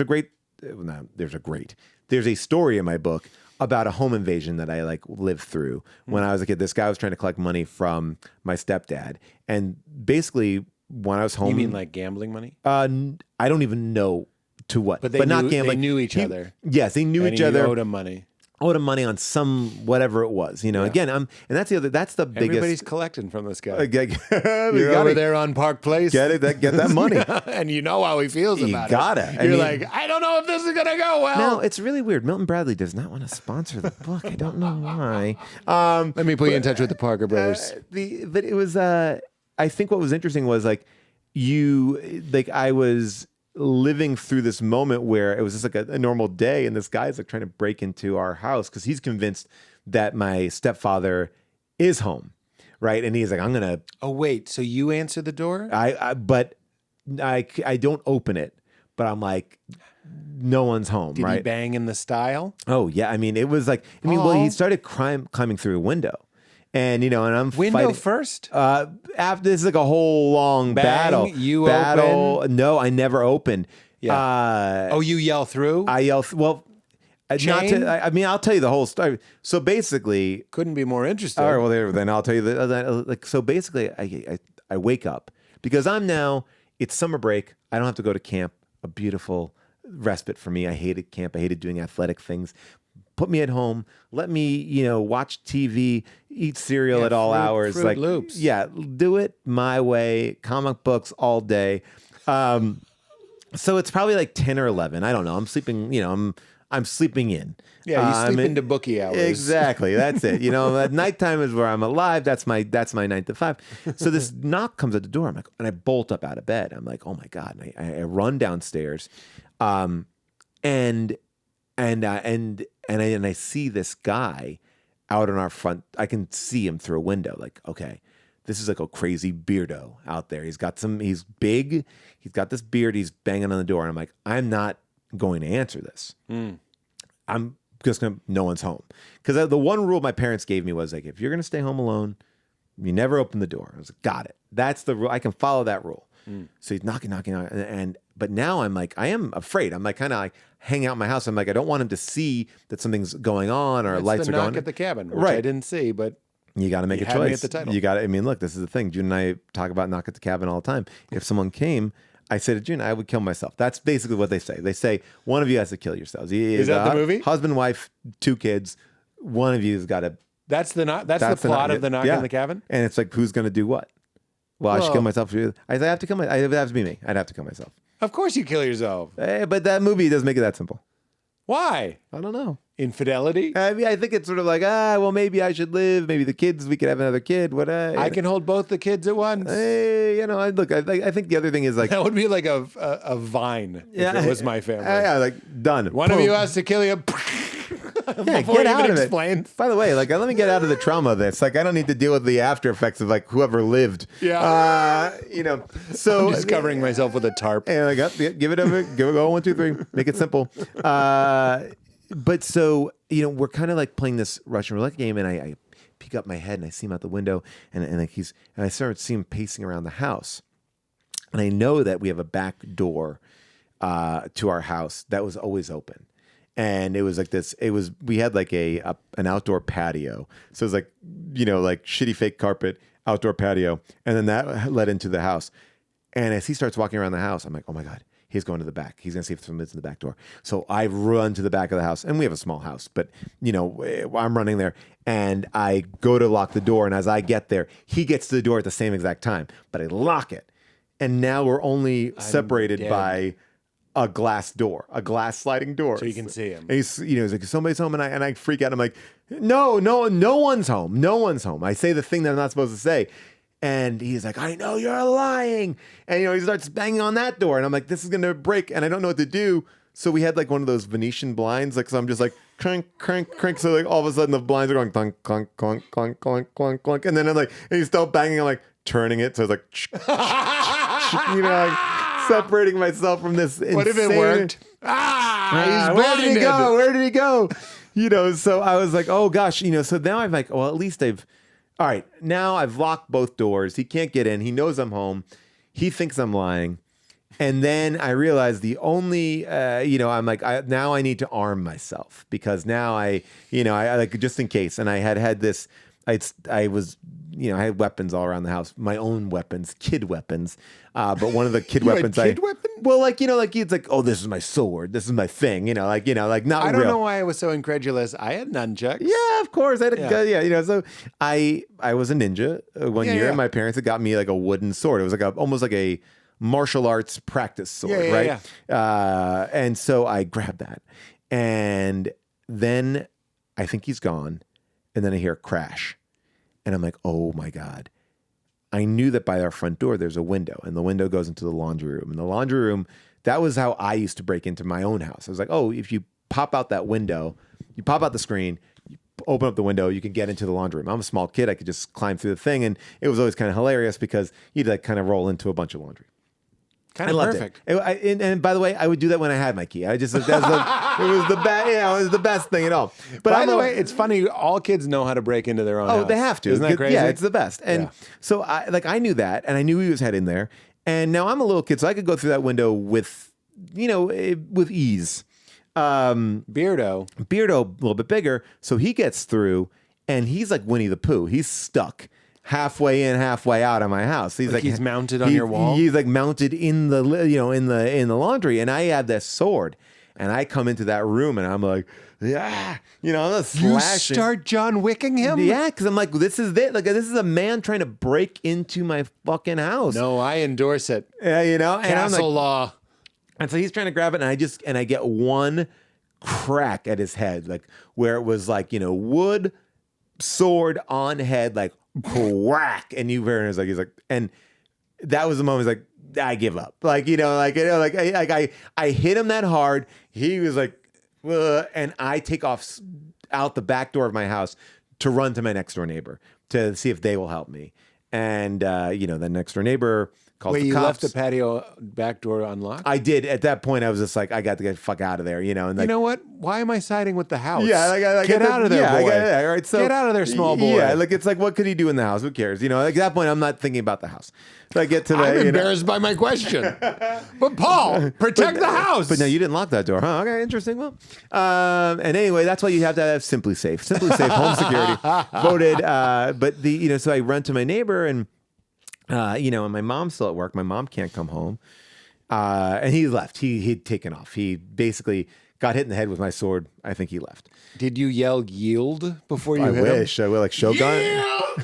As you wood sworded him? Oh my gosh. Awesome. I just brought my kids to London. We were doing some How Did This Get Made there. And we went to go see the changing of the guard. And the whole night before, we showed them videos of people fucking with the Queen's Guard. And they're like, make way for the Queen's Guard! And they will run over man, woman, child. They do not care. It's like if you are in front of them, they will walk through you. And my kids were so If frightened. the Queen is on the way? No. Anytime. What do you mean? Okay, there are plenty of videos online where you watch people fucking with the Queen's Guard. Whenever they're doing anything, it's like because they're not allowed to break. They're not like they can. They're like anti-Fallon. They never break. Anti-Fallon. We are here to train you to be certified anti-Fallon. You will not break. This thing with the Queen's Guards is like they are. What I think about it is it's pent-up aggression from being fucked with and not being able to do anything. So it's like if I start to walk and you are in my way. I do not move for you. You move for me. So I will yell, make way for the Queen's Guard. If you do not make way for the Queen's Guard, I will then walk over you. Watch these videos online. There are plenty of them. They just trample you? Trample you.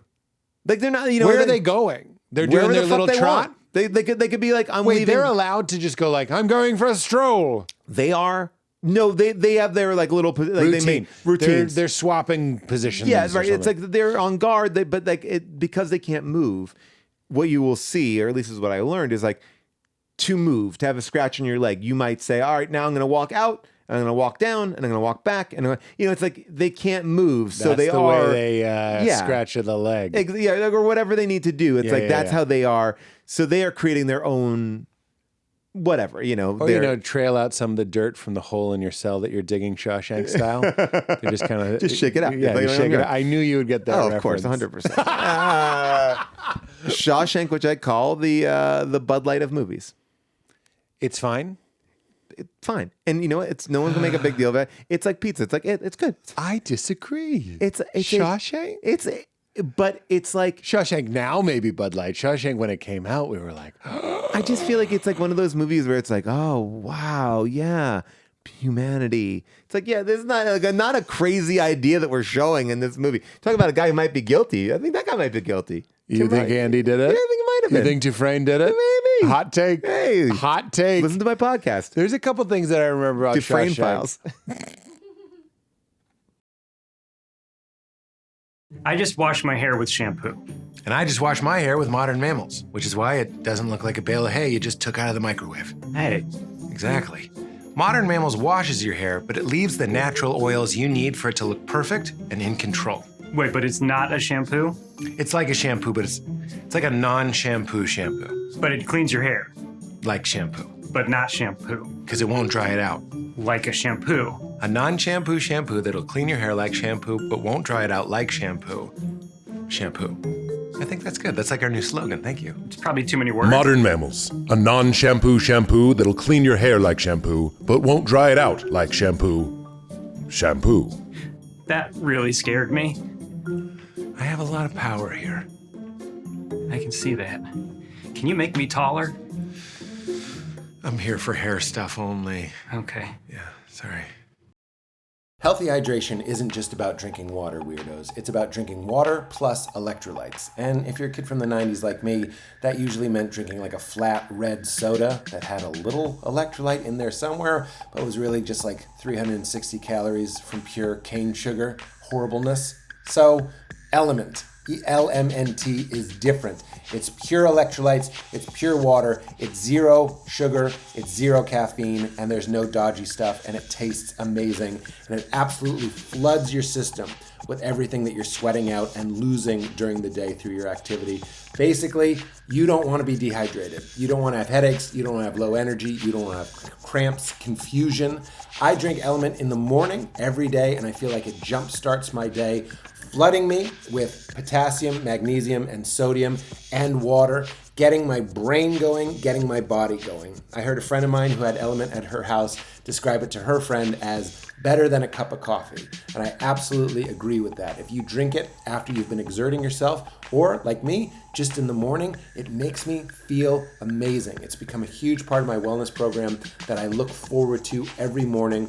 I love the watermelon salt flavor. I also like the mango chili flavor. I didn't know I wanted a spicy electrolyte drink, but I do. And they actually have something new on Drink Element, LMNT.com, which is the sparkling, which it comes in cans, which is amazing. And they have a black cherry lime flavor, which is off the hook, amazing, delicious, incredible. So get hydration into your life, feel better, and get what you're missing back into you. So many people are low. I think it's like 76% of Americans are deficient in magnesium. This is a great and delicious way to get magnesium into you, as well as that potassium, as well as that sodium, to optimize your health and your brain and to feel amazing and to love the taste while you're doing it. So go to drinklmnt.com/weird. Do yourself a favor, get a case of their sparkling. I absolutely love it. We're putting it out for the guests on the podcast now.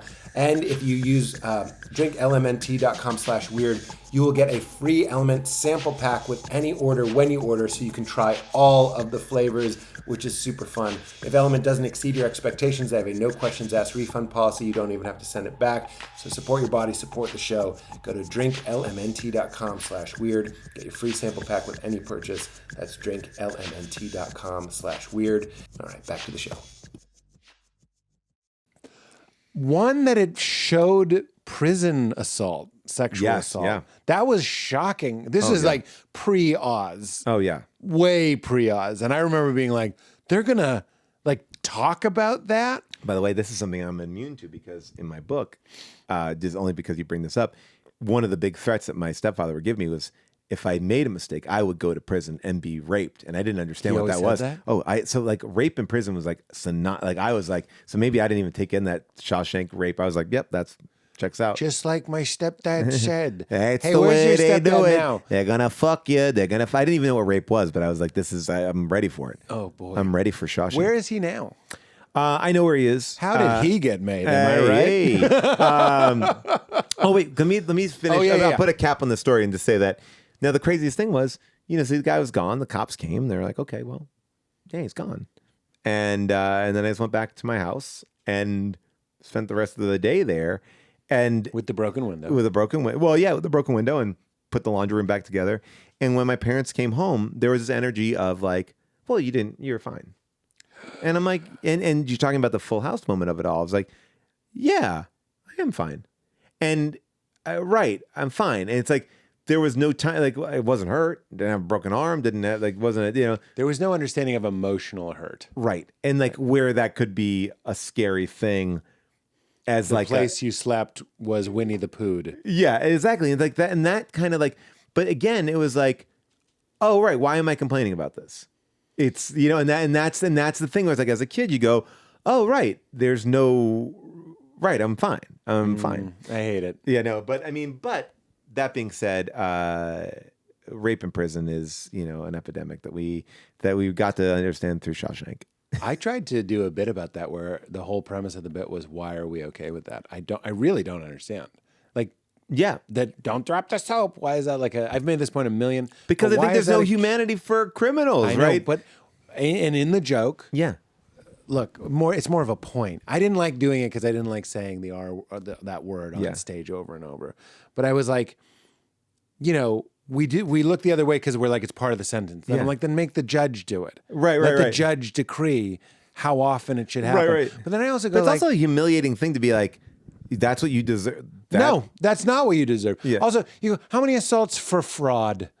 But I didn't say assaults. And I go, how many assaults for this? How many assaults for that? And then I would go, I read a story, and this is true, about a guy who had 2 glasses of wine with lunch, drove home, got T-boned by a drunk driver. His car was sent into a construction site, killed a construction worker, so that's a city worker. He was over the legal limit, 2 glasses of wine, not a big lunch, I guess.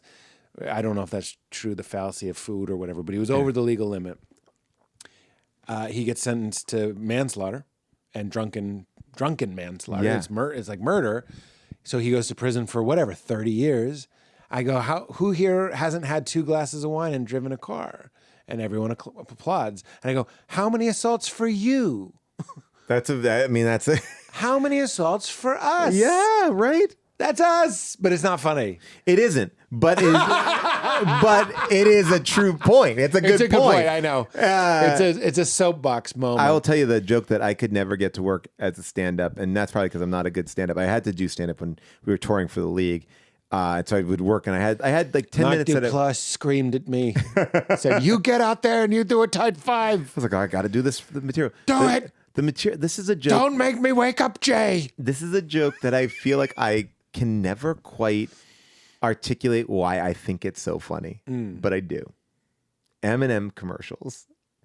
You have these 2 M&Ms talking, and often the backdrop is a bowl of M&Ms, and they're not talking, and people are eating those M&Ms, and they're okay with it. And I'm like, are they kind of like, have they sold out their brothers and sisters of M&M-hood, or are they special sentient M&Ms? I don't even know. Like, there's a part of me Did that they would wake up these M&Ms and give them the gift? But this is what I was like. I'm like, you're either okay with this, and this is a word that I probably shouldn't use, but I was like, this M&M Holocaust that's happening, where people are just, housing your friends, and you're just having a conversation about, hey, you look kind of crazy. I'm purple. Yes. You know, it's like, hey, your friends are being murdered behind you.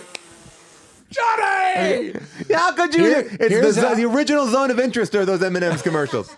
Here's how I would do that bit. It would be like their friends are being massacred behind them. Those ads should be like this. Hey, green M&M, how are you? Johnny! No! But seriously, are you the one that makes me horny? No, Daddy! Then it's just yelling. Then that would work. It would be great.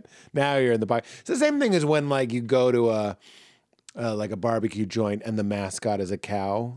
It's let me move you to your table. Well, that's why I love the idea of the cow as the mascot for Chick-fil-A. That Scandal works. noted.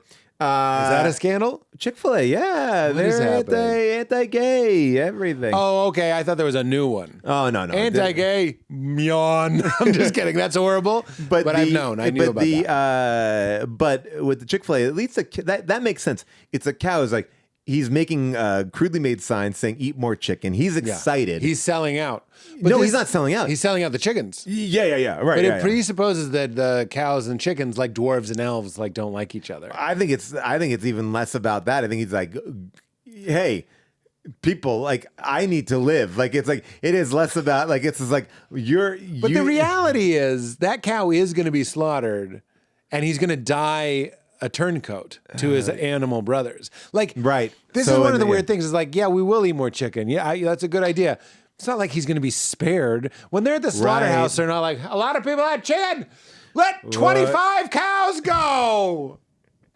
It's like the fucking golden ticket. You're free. I guess you're right. I guess like there's a part of him it's like he's just he's doing the Lord's work. He's like, God, I'm gonna get out here. I'm just gonna get as many people as I can to just if I save a couple cows' lives, or if I live an extra day, if I can make another sign. He's thinking long term. It's really dark what we're riffing on because like the only way you would save animals' lives is if they didn't breed them. Because once they exist, he's is he doing Benini in the what is that Benini movie, the Holocaust movie that Benini was in? Life is Beautiful. Like is he like hey Yes, eat more chicken, eat more. Yeah, it's kind of like that. or is he more, to your point, the barbecue mascot who is like, hey, come to your seat. I mean, they let me work inside the house. It's the most obvious comparison, but if there were an alien species that were eating us and we went to that planet and the mascot was like, come to Petey Burger, Yeah. and like, then you can go in and eat me. It's fucking dark as shit. Where are you on your spiritual flavors these days? You had kids. I had kids. You were in the movie The Disaster Artist. Scandal noted. Sorry, buddy. Yeah, scandal noted. Sorry, buddy. Scandal noted. Sorry, buddy. My spiritual journey, I actually write about this in the book too. I talk a lot, I came up in a very Catholic household and came up in we became born again Christians for a bit. Wait, your stepfather? Yeah. We were like we were in this thing where it was like, Spiritual trauma is so fucking, look, all trauma is brutal. Yeah. But to me, as someone who loves whatever you want to call it, the Lord, when it gets all mixed up with that, it's like this gift. It's like your birthright is to recognize, from where I'm sitting, is to recognize some connection to a place in the universe. And when that gets married to your abuser, as it so often does, unfortunately, it's like double trauma or whatever you want to call it. It's just, it's sad. You know what's interesting? I was in Catholic school. So I would have like a mass once a week, or some sort of assembly mass feeling. Yeah. And then my dad is a Catholic, and we go to Roman Catholic mass, like that 45-minute in and out. You get your communion, you go home. Bing, Bang, boom. bing, boom, boom, bing. Eat more chicken. Saturday, 5 o'clock. We're home by 5:30. Let's go love to your a neighbor. movies. Get the fuck out of here. Hey, go to Ponderosa. Sermon on the Mount. How about half the Sermon on the Mount? Get the fuck out of here. And then Sundays we would go to this born again church, and that would be like a 4-hour event. So there was a period of my life where I was going to church for like upwards of like 6 to 7 hours a week, in which I understand with people you didn't even like. Yeah, I mean, that was even, and that's kind of the joke of this. Not the joke, but one of the things too. It's like, yes, I can tell you about this abuser and tell you I had this experience, but it was also my stepdad. It was like that's just it wasn't even. I wasn't like actively like, oh, I hate him. I can't wait to get out of here. It was like, oh, he was also the guy who. Yeah, he's also a person in my life. A daily, it's like it's a sort of like that's the hard thing to kind of discuss with all this sort of stuff. It's the cognitive dissonance. Yeah, he's making you a PB&J one day and choking you out the next. Choking you out. But I think for me it was we've talked about this. The spiritual nature of like I wrestled with that a long time. Of what do I want? I've come from this very structured. Religion is this, and this is you're bad if you do this, and you can't think this way, and you can't do this. So for me, it was like trying to figure out what I wanted my own spirituality to be. And that's something that really solidified for me when my first son was born. Everyone's like, oh, you're going to baptize him? You're going to baptize him? And that felt to me disingenuous. I was like, I don't want to baptize my kid because I'm not going to a church. And I know a lot of people, they go to church on Easter, they go to church on Christmas, and they, and it just feels like, well, what are we doing? Like, who are you fooling, right? Like, I mean, like, oh, well, he did go on Easter. It's like there's a separate God for those people. Yeah, there's like the real God, and then there's the God that's like, hey, who cares? Like he's the party loose God. I loved Rory Scovel's latest special, Religion, Sex, and a couple other things. I think it's called. And I haven't seen it yet. It's great. I know some of those bits because I saw him do them live. Oh, but he does it. Oh, yeah, go ahead. No. One of the bits is like, does God care who gets dressed up for church? Like, it's this whole bit about like, you got to wear your nice clothes when you're going to church. You got to wear your nice clothes. And it's like, oh yeah, we got to wear my nice clothes. Like, why? Yeah. Like what's going on? Like, what's happening here? I love it. I also, the line where he goes, I love people that are smart enough to know that God isn't a man, but stupid enough to think he's a woman. You're almost there. You're almost there. You're so close. It's like You're so close. He does that joke. And again, we're just telling all the jokes, especially, but he's like, Andrew, the name of the disciples. Oh, that's such a, but he's like the bumper sticker. It's like, on the first day, God created man, and then he had a better idea. Like Yeah, it's yeah. like wait, and he like Yeah, it's like yeah, it's like yes, I can't. All of that stuff. it's so funny. But anyway, Baptisms. like yeah. Oh, you felt like you didn't want to be with the party loose god. Yeah, well, I was like, it was like, Hey, Paul, thanks for making an effort. yeah, it's like, what am I doing here? Like, I didn't want to do that, and I didn't want to like. So, my father-in-law, who was a very religious man and a lovely man, he was like, "Can I baptize your son?" Like just in the tub? Like he's like in the backyard. We'll do it in the backyard. I'll get some holy water from my church, and we'll do the whole thing. And we said, yeah. And so we invited a couple people over. People who were my son's godfather, or like a neighbor or two, just very low key. And I remember sitting in that moment and going, oh, I think this is my religion: the community and friendship and caring, and like And a little bit of ceremony. I bet it was special. Yeah. Was it? Well, don't let me lead you. It sounds like it was special. No, it was, because it was like that to me is the thing I like about organized religion, right? This idea of like, oh, it is about like community. It is about like we're all agreeing to protect this child. We're here. And so like, then I think that was like, as that kind of happened, that like led me into these things that we talked about probably on this podcast, meditation and things like that. So I to me, I'm always open to whatever is there. And it feels weird because it's like, I feel like it's so poo-pooed to be like, oh, I believe in higher powers. I believe in spirituality. I don't know if I can name it. I don't know if I can like put it in a package and say, this is what I believe.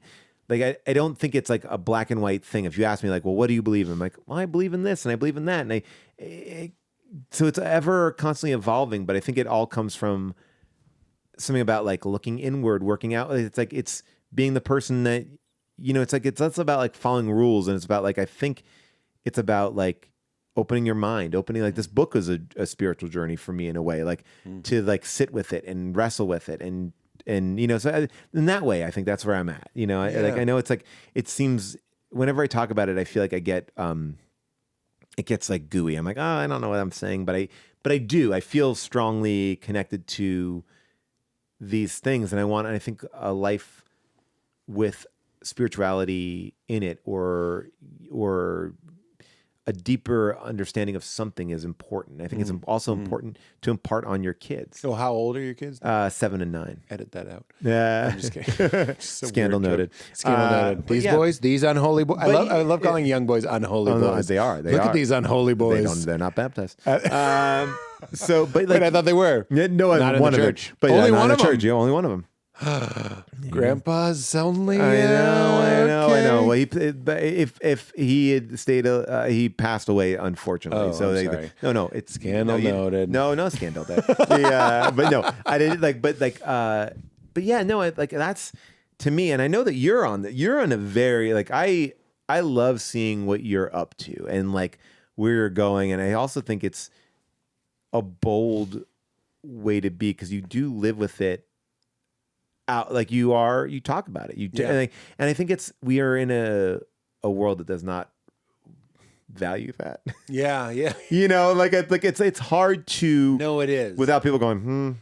I've said this. All right, Pete. I've said this before, but I remember Union Hall. Yeah. I performed at Union Hall, and I tried to do a joke. And by the way, you're great there. What's that? You were great at Union Hall. Oh, thanks, man. I tried to do a joke where the premise was, I love Jesus, but I don't know about his followers. That was the premise. Yeah. It's like you really love football, but these guys lighting fires in the park. Yeah, right. But I couldn't even say I love Jesus without cringing. I projected like a cringe. Right. And then and Union Hall, it's in Brooklyn. I wouldn't say it's more hip than other places, but it's very hip. Yeah. Young people, Eugene Merman's show. Yeah. And I remember I couldn't even look at the audience when I said it. So what happened, to address that fine compliment you just gave me, was like at a certain point you just start feeling more clear about your beliefs. And it's not even really about Jesus specifically anymore. It's just about having some connection to, I would say, the divine indwelling, like something inside of you that is, and this isn't literally true, meaning we have to use words here, but a piece of God. Like Richard Rohr has this great line, I'll just give it to you, where he goes, you don't look out at God, you look out from God. Like God is the animating principle of you. Yeah, and that's what I think is like kind of interesting. Like this idea of like, you know, I think we're supposed to live like, what's the secret of life, right? I don't know, but I think part of it is living, right? And I say that all the time.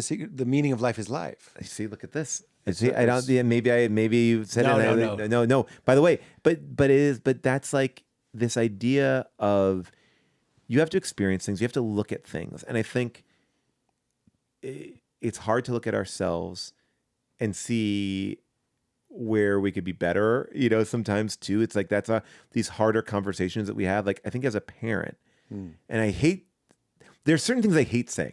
I hate saying, or I tell you, talking about religion. I hate talking about being a parent because I'm like, oh, I hear so many people do this, and I'm like, ugh. But I do think like being a parent allowed me to put certain things in perspective. Like what are the things I'm imparting on my children?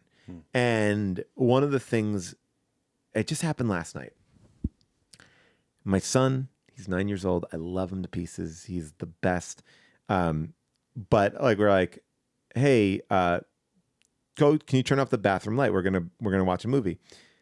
And he went over to the other side of not near the bathroom at all. Unholy voice. And started looking at like a light switch. I'm like, hey, what are you doing? The bathroom's over there. Turn off the bathroom light. Then he went in and then was like as if like we'd never been in this house. I'm like, man, what's going on? Turn off the bath light. And he's laughing, and then it comes out. And I'm like, did you throw away the thing that you need? Like he also had a thing he had to throw away in the bathroom. I'm like, but you didn't throw away the thing. And then he goes back in, turns on the light, throws away the thing, and comes out, and the light's still on. I'm like, turn off the light.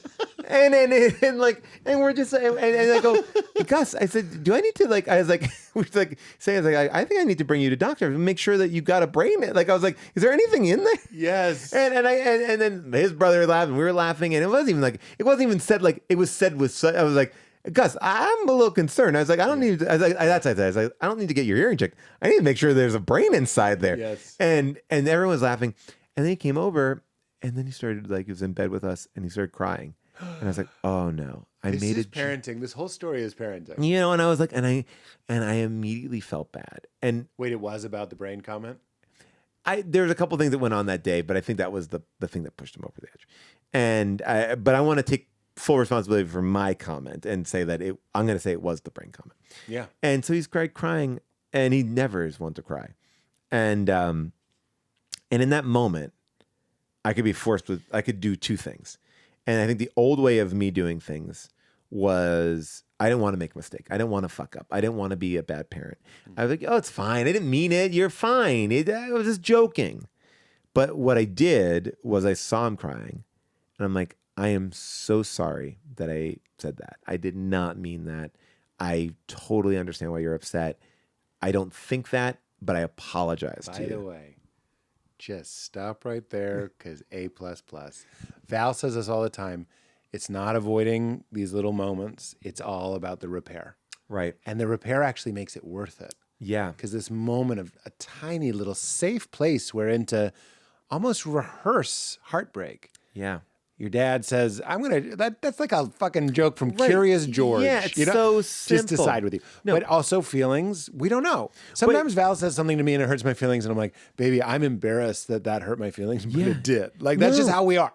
And then you got to repair, and everything you said, you acknowledged it. You said, I don't feel that way, but I'm not gaslighting you. Yeah. I did say it. Yep. And I'm sorry. And I can't, I'm going to carve you a trophy. Well, but this is like, and I think that kind of process of like going like, yeah, in that moment, like regardless if I thought that was a very benign joke or not, like, oh, I can acknowledge that I fucked up in that moment, whatever that is. Because it's back to your book. Your reality, your story, son, was dad said something and it hurt my feelings. Right. Not dad was just clowning. Yeah. By the way, my parents, and I love my parents, and I would say this, I don't know if I would say this to their face, but I'm not embarrassed by it, and I don't think they should be embarrassed by it. Their whole thing is like, no, my intent. Like, they're like comedians, actually. They're kind of like stand-ups in that way. It's like, context! And I'm like, No, but I Right. felt like the audience member growing up, and I was like, but I'm offended. But that's the thing. It's like, but I think for the longest time, I think, but that's like, and I think I was right, by the way. by the way, yeah, I do want to say that. but I think it's like, that's the context argument is like, who cares? Who cares? Right? Because Context, context. What about my context? Right. If you tell me, if I care about you and you tell me I hurt your feelings, I am sorry. In fact, buddy, yes, huge. Can't say this enough. In that moment, especially with your kids, but even with us, it just goes right to the top. It's Right. not like, meaning there are other things we could discuss about this issue. What goes right to the top is, I hurt your feelings. Let's just address that first. Yes. Because we all know that a feeling is like this little fire, and it needs acknowledgement, and it needs water on it. I read this great book. And you're talking about the spiritual Joyful journey. Recollections of Trauma. Yeah, available now. I read this great pre-order. book. Pay for it now, Again, get it you'll later. get it. You'll get it You'll get eventually. it. It'll be great. I read this book that I believe it's called You. And it really is a book about Me. about like being in relationship with your partner. And it wasn't like that's where I've really gotten into these like different rabbit holes of like reading some interesting different books. And this one was really the way that that it kind of discussed things really put a great image in my head, which is when you're fighting with your spouse. No, not my kids, but my spouse. June Diane Raphael, the Great name to beautiful yell. June Diane June Raphael. Diane! You get down from that ladder! It's a great name to yell. June Diane, I swear to God! June Diane Raphael, who is going through a little bit of a... Raphael-essence? well, yeah, she is. She did her DNA testing and found out that she was more Jewish or Jewish. She didn't realize she was Jewish. What if I had a strong feeling about that? I knew it! I knew it! She's like, we've adopted some new things, but It's right in the name. it's everything. June. So now, but like we talked about this thing. I think about this image all the time. It's like, oftentimes we're split into two people: the adult us who understands that's my wife. I am with this, or that's my partner. I'm with this person. Are cooking in my lane now. Okay, There's so two people. There's grown-up Paul. Yes, and Kid then Paul. there's Kid Paul. And by the way, we need to have space for Kid Paul to have a completely irrational response. Well, because he did. But at the same time, this book is saying like this: our adult us should be putting our hand on our kid and saying, "You can stand behind. I got you back. That's right. I got you back." And it's like you don't have to. I guess we're saying the same thing, which is like respond from the adult, but don't let the honor the kid. He honor doesn't the kid. drive the car. Right? No, right? Exactly. He doesn't yeah. drive the car, but you can tell him, relax. We're going to Disneyland. Yeah, exactly. It's like I got you. I got you back. That's the whole thing. That I know I've said this a million, but this it's really hard to do. Again, Alain de Botton said, you can say to your partner, did I do anything this week that annoyed you? But here's the catch. It can be completely irrational. And we could say bullshit, this is all fake. You haven't hurt my feelings this whole time. But what if I was like, you took a picture of my studio and you didn't ask. Right. This is fake. Yeah. But what if that did hurt? Right. Yeah. And I know that that's irrational. Yeah. But there's a child in me that's like, I just felt like this is my private area. Yeah. It's all fake. No. Yeah. I can't stress enough that this is. I just, I'm just trying to make a still studio. I mean, I can't stress enough how fake this is. No. But that's even how hard it is to just do as a fake. Right. But imagine if it did hurt my feelings, and if we were dating, and I said, Paul, I know it's irrational, and you don't even have to say I'm sorry. But Alan says people stop having sex because these things build up. These bullshit problems don't get addressed. So address them. Real, fake, I big, will say little. the one thing that June is really amazing at, Hasidic June is really getting great curls in her pants. But she what is on her mind comes out, for better or for worse, and I guess always you for mean better. the small piece of the Talmud that she keeps in a box on her head? Oh, you mean on her mind, thinking about it? Okay, sorry. She's in a whole new realm of riffs. We've opened up a whole new tour, an arc, really. It is. but don't look into the argument. Don't look into it. The riffs will melt certain faces. But I feel like that's like the thing that why I think my relationship with her has been so healthy and successful is because I may not love it in the moment, but she lets me know where she's at. Well, as a trauma surviving person, we can be drawn to people that we know they're not going to choke us. Right. I'm not trying to be funny. No. Like, you don't want the mystery guy that's like, how, like, again, I'm not saying my parents were mysterious monsters that I never knew what I was going to get. That's not true.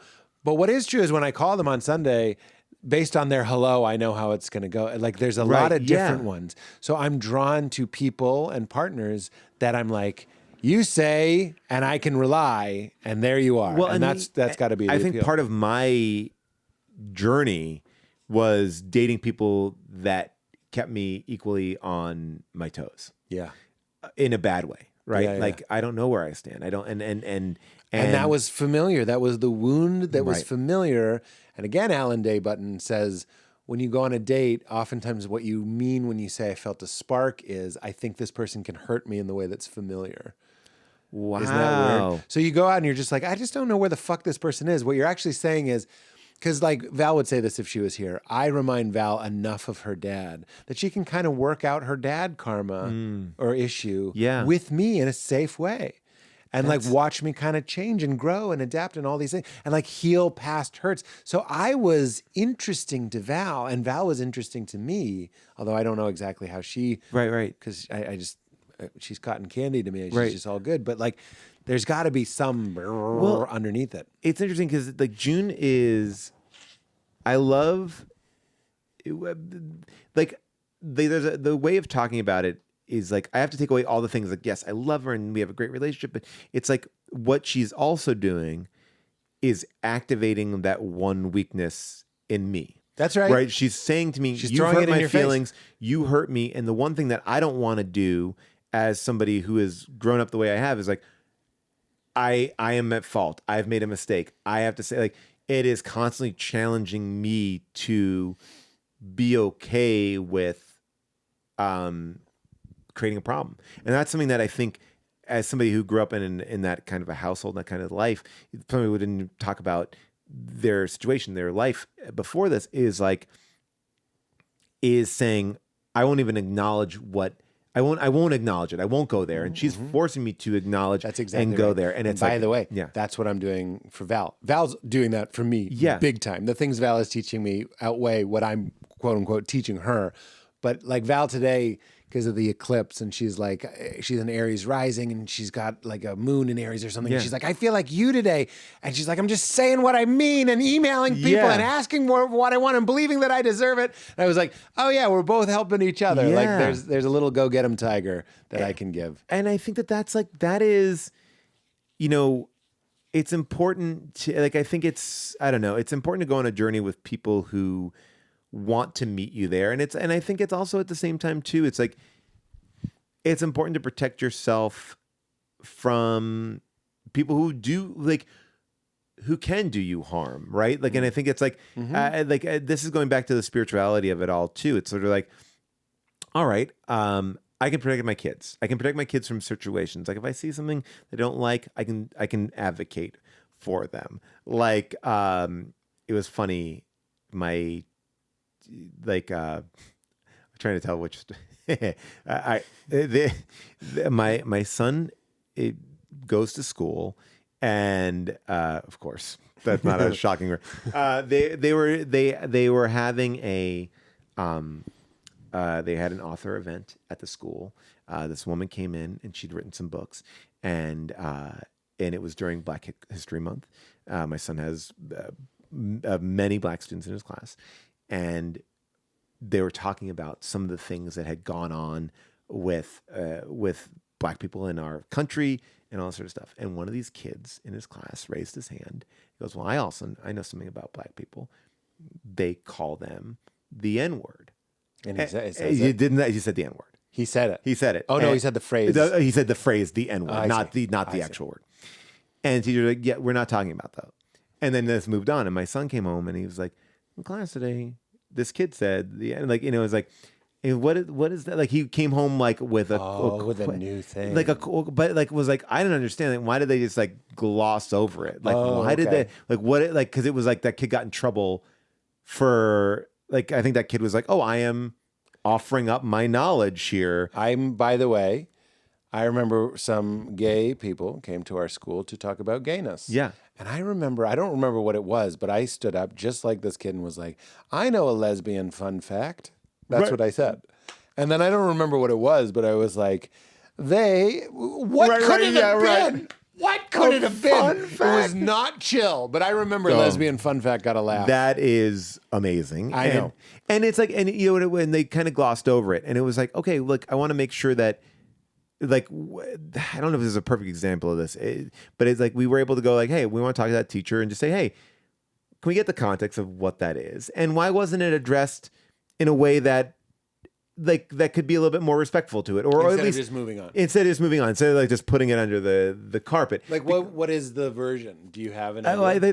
They actually wrote back, and you know, it's like, and they were like, yeah, you know what, it was like a little bit of a panicked moment of like we have an author here. This is something that's said. How do we deal with this? This is not what we're not talking about this. Right. You know, that wasn't the thing. And how do we, you know, and it's like, I get it. It's an adrenalized moment. Right. And it's hard in those moments to be like, I hear you. And that's valid. And that's an interesting subject. Right. I think it might be for another time.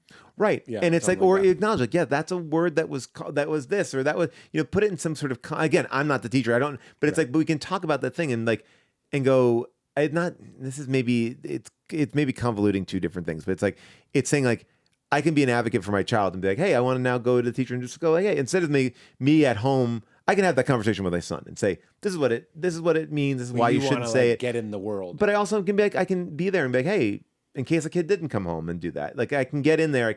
I can advocate instead of just or saying like, oh yeah, you don't have to worry about that. You know, right. Like you with the break-in. Exactly. Right. And it's like, and I think it's important to be that advocate. And it's like, and it was like the school was receptive to it too. Cause they're like, oh yeah, we don't want that. Like, this is a class where it's not just all white kids or, you know, this is, the funnier version of that was like, my son came home one day, my older son, and he's like, Dad, can I talk to you for a second? I was like, sure.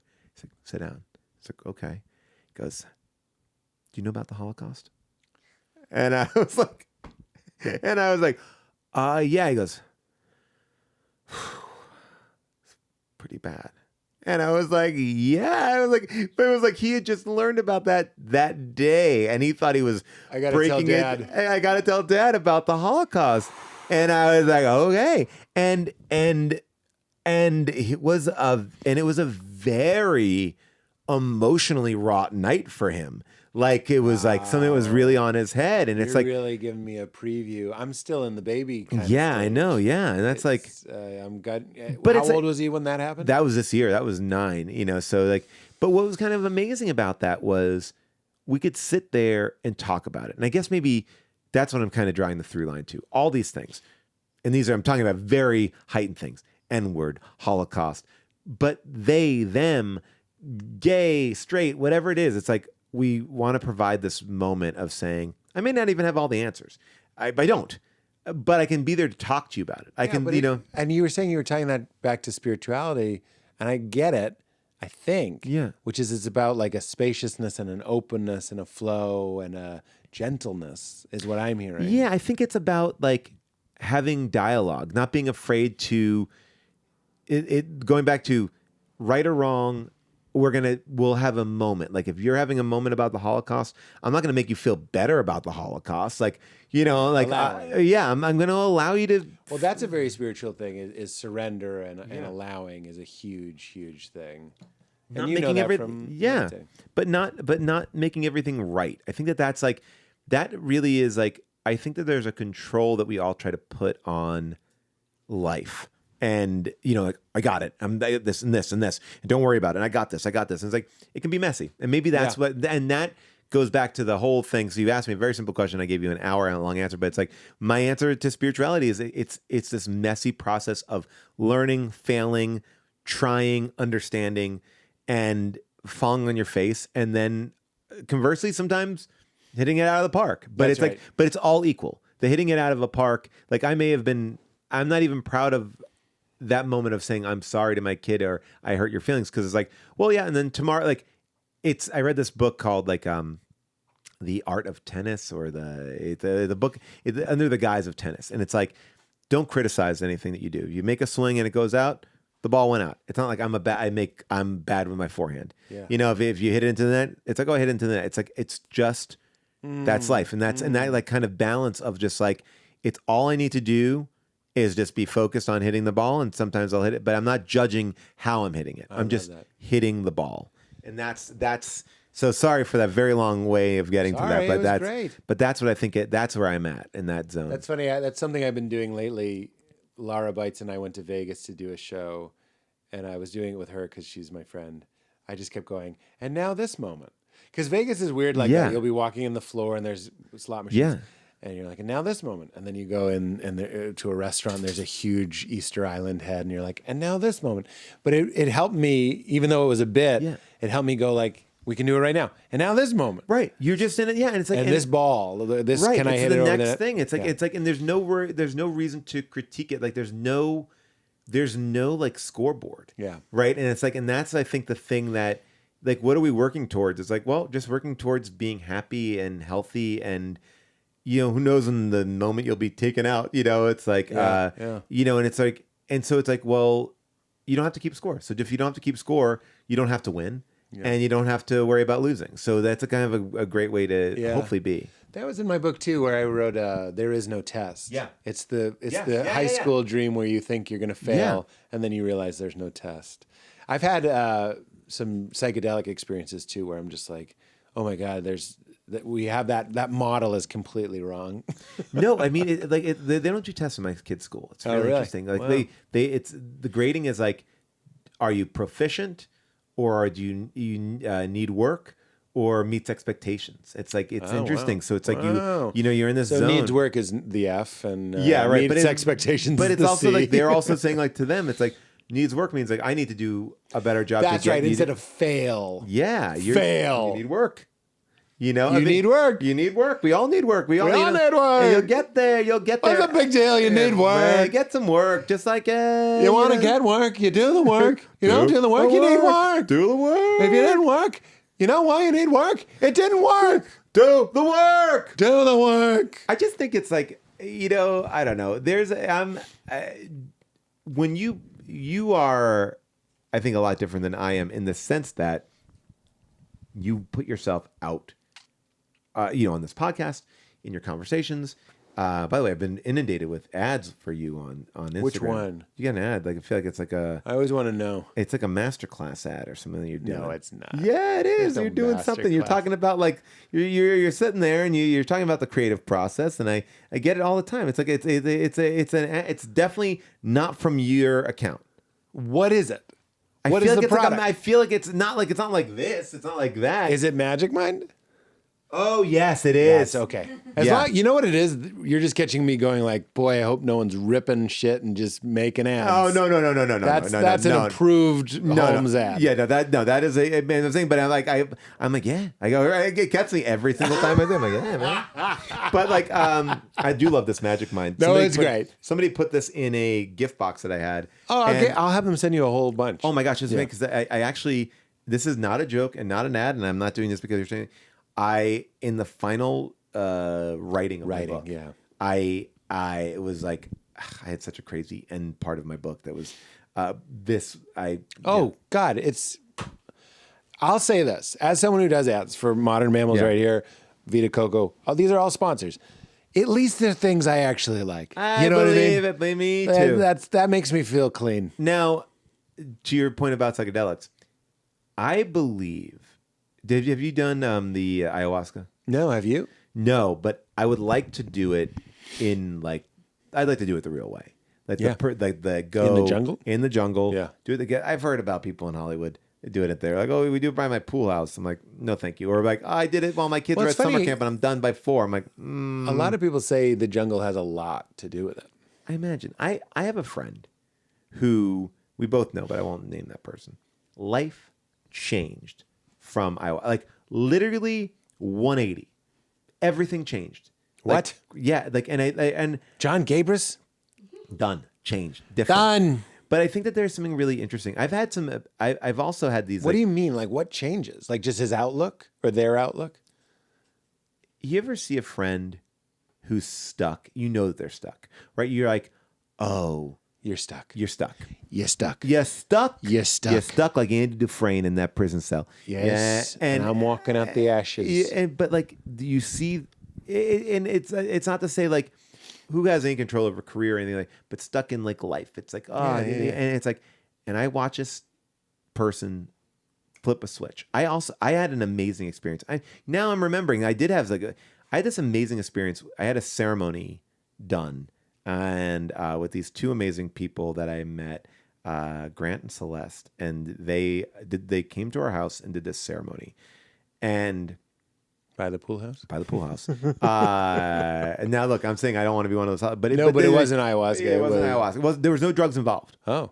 It was no drugs involved, and it was like sound and light, and it was one of the most transformational experiences I ever Shut up. had. What? It was true. Like it was like I was having a psychedelic experience where, again, it was all about breathing, sound, Oh, and they got you doing breath work? breath work in there, and it was, and Like a lot of breath work?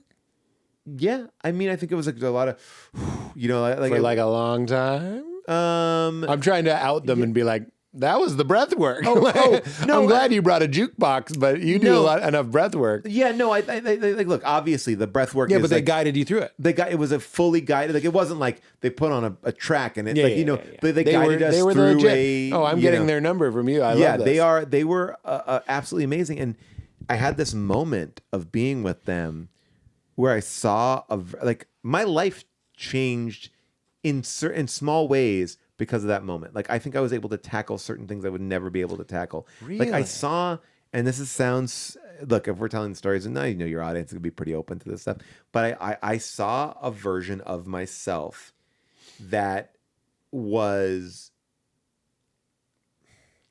for all intents and purposes, like kind of a crouched down version of myself. And You're Smeagol. yeah, right, exactly. And I was able to Or like Gollum, really. yes. And whether that was do this meditation, which was not, we had worked with them and they kind of put this together for us. I felt like I was able to like get it out, like literally like vomit it out, like this other part, like it's like this other part of like You get got it rid of out. Gollum. Got rid of the Gollum. No way. And like I said, and June was there, and I think June had a lot harder time letting go. And I think that she did let go kind of at the end and felt that she got something. But I went through a high and low of this thing that was, and this is the moment. This is the moment that is maybe worthy of discussing. In the beginning, I looked at it as a comedian and I was like, what the fuck am I doing? Like, I'm embarrassed by this. All right, this is loony. This is stupid. And I made a decision in the moment. I was like, who cares? You're in your living room. Love it. Who gives a fuck? Just go with it. Yeah. Just like you can be dumb, you can be goofy, you could be whatever. Yeah. Go with it. Yeah. And I let that part that is the judgy part, the ripping it apart part go. And that's when everything kind of changed. And I think June, if you ask her about it, she would say, I think she kept that judgy part. And she had a hard time, but then it finally like kind of broke through. I just had such a transformational experience because I just allowed myself to be like, well, who cares? Like, who cares? Like, I'm here. I paid for it. I'm doing it. Yeah. Why? Like, yeah, all these stuff looks dumb. If I smoke weed, it looks dumb, right? If I do anything, if I'm on mushrooms, I look dumb. Like, well, why is this different? Like, and I think that was like, it was really like an amazing, and whether or not it was like, I really got rid of this thing, or like I was able to recognize certain things, I saw certain things in me that forever. And you gave it the boot. Like in the, Very ayahuasca-y. Yeah, very much so. And I was like, I almost felt like I wanted to do this like once a year. What is the process called? That is probably what I don't know. They just said that we want to do this ceremony with you, and it was. Were like you worried the whole time that they'd be like, and now we fuck you? Right? I mean, like, you're always like, look, and that's always just because, that's most people are saying that people at Trader Joe's, the Gelson's. Do you want to see a naked lady? Yeah, I mean, that's like, there's a rain stick. When the rain stick is done, you may fuck me. But I do think it's like one of those things where it's like putting yourself in those uncomfortable, weird positions are good.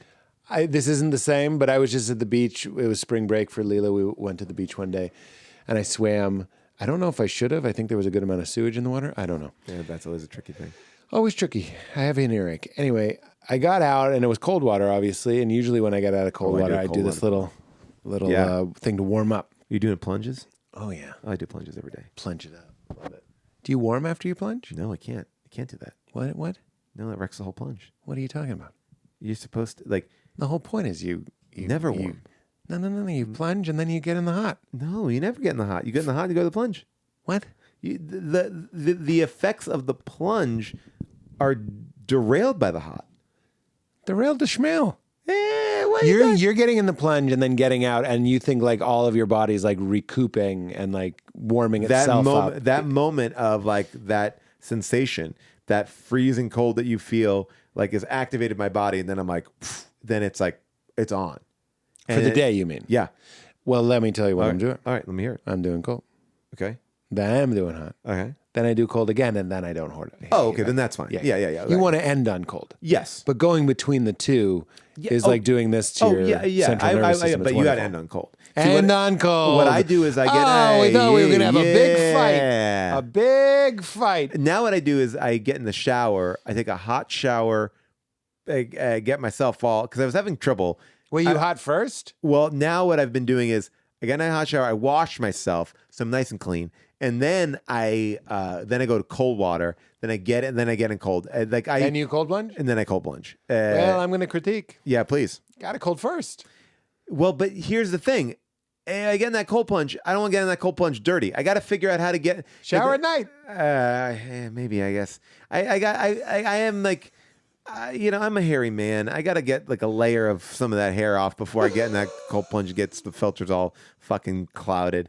I know I want to get on respect. I do want to get on one of those really nice cold plunges. I have a simple one. I have a simple, like a kind of a homemade. It's an inflatable one. It's made by a very good company. Yeah. It comes with a chiller.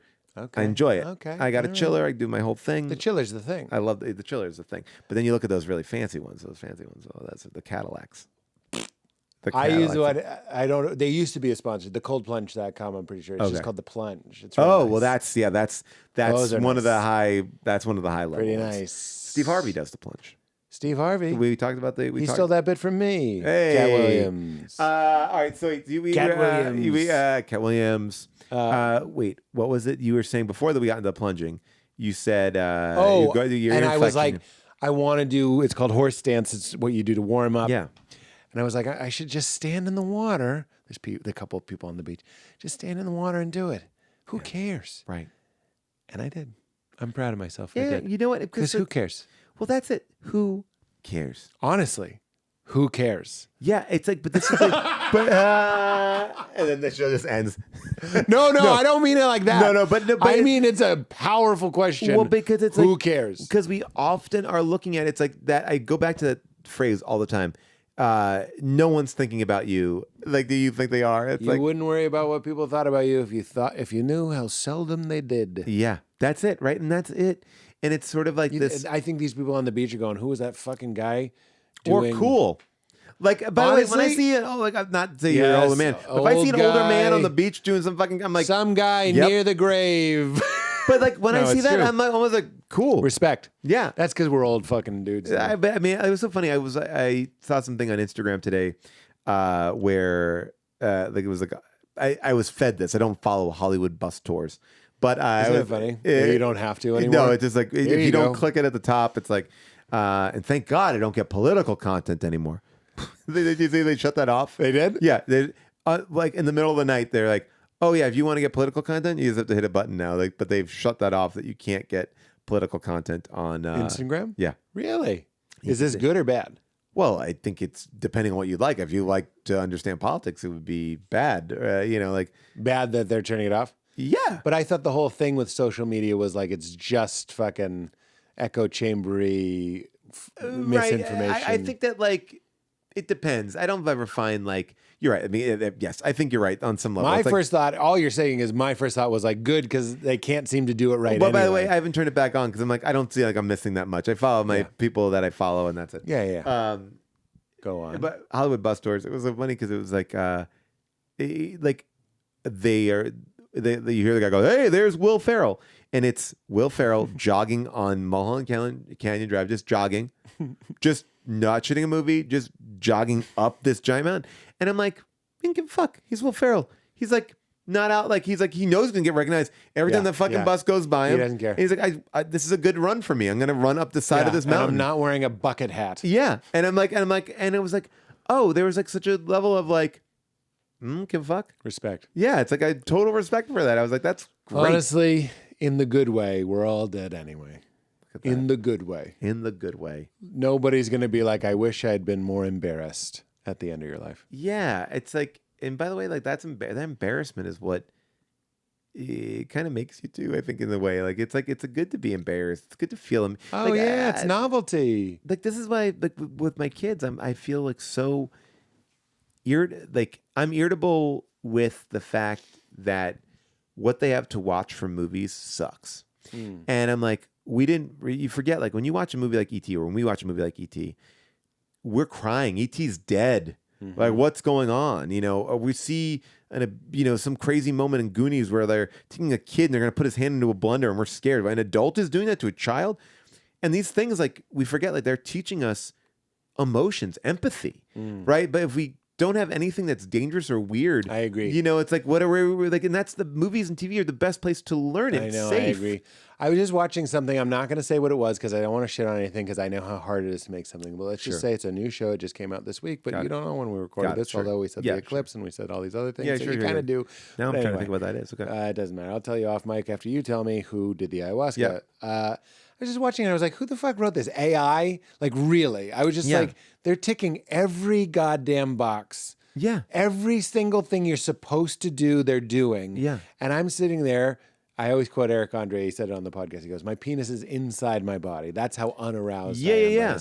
Because I'm like, nobody broken, interesting, or dangerous was involved with this in any way. And it's just like a bunch of fucking save the cat moments, a bunch of formulaic, like literally, this won't give away what it is because it is a cliche, but somebody being like, you have your mother's eyes. Something sad behind those eyes. And I'm like, we're not saying something sad behind those eyes anymore. It's fucking done. But it's like, but there's something about this where it's like, what came first? Like the chicken or the egg? Because like, well, some studio note is saying, well, we need to say, you got to see them behind the eyes. I don't think anyone's intent is to go make that shit. And it's like I don't think so either. They just too many fucking people got involved and it dies on the table. My whole thing is like the future of our industry will hopefully be low budget, well, not no budget, but low budget, like niche programming. It's like, hey, we're not losing money. So go make what you fucking want because we don't know what works. Like Atlanta works. But no one thought Atlanta was going to work. AI isn't writing Atlanta. Nope. I don't mean to make it about AI. I'm just saying like so many things work when people are doing weird fucking shit. To your point, Goonies and all that stuff. It's like we need to be doing that.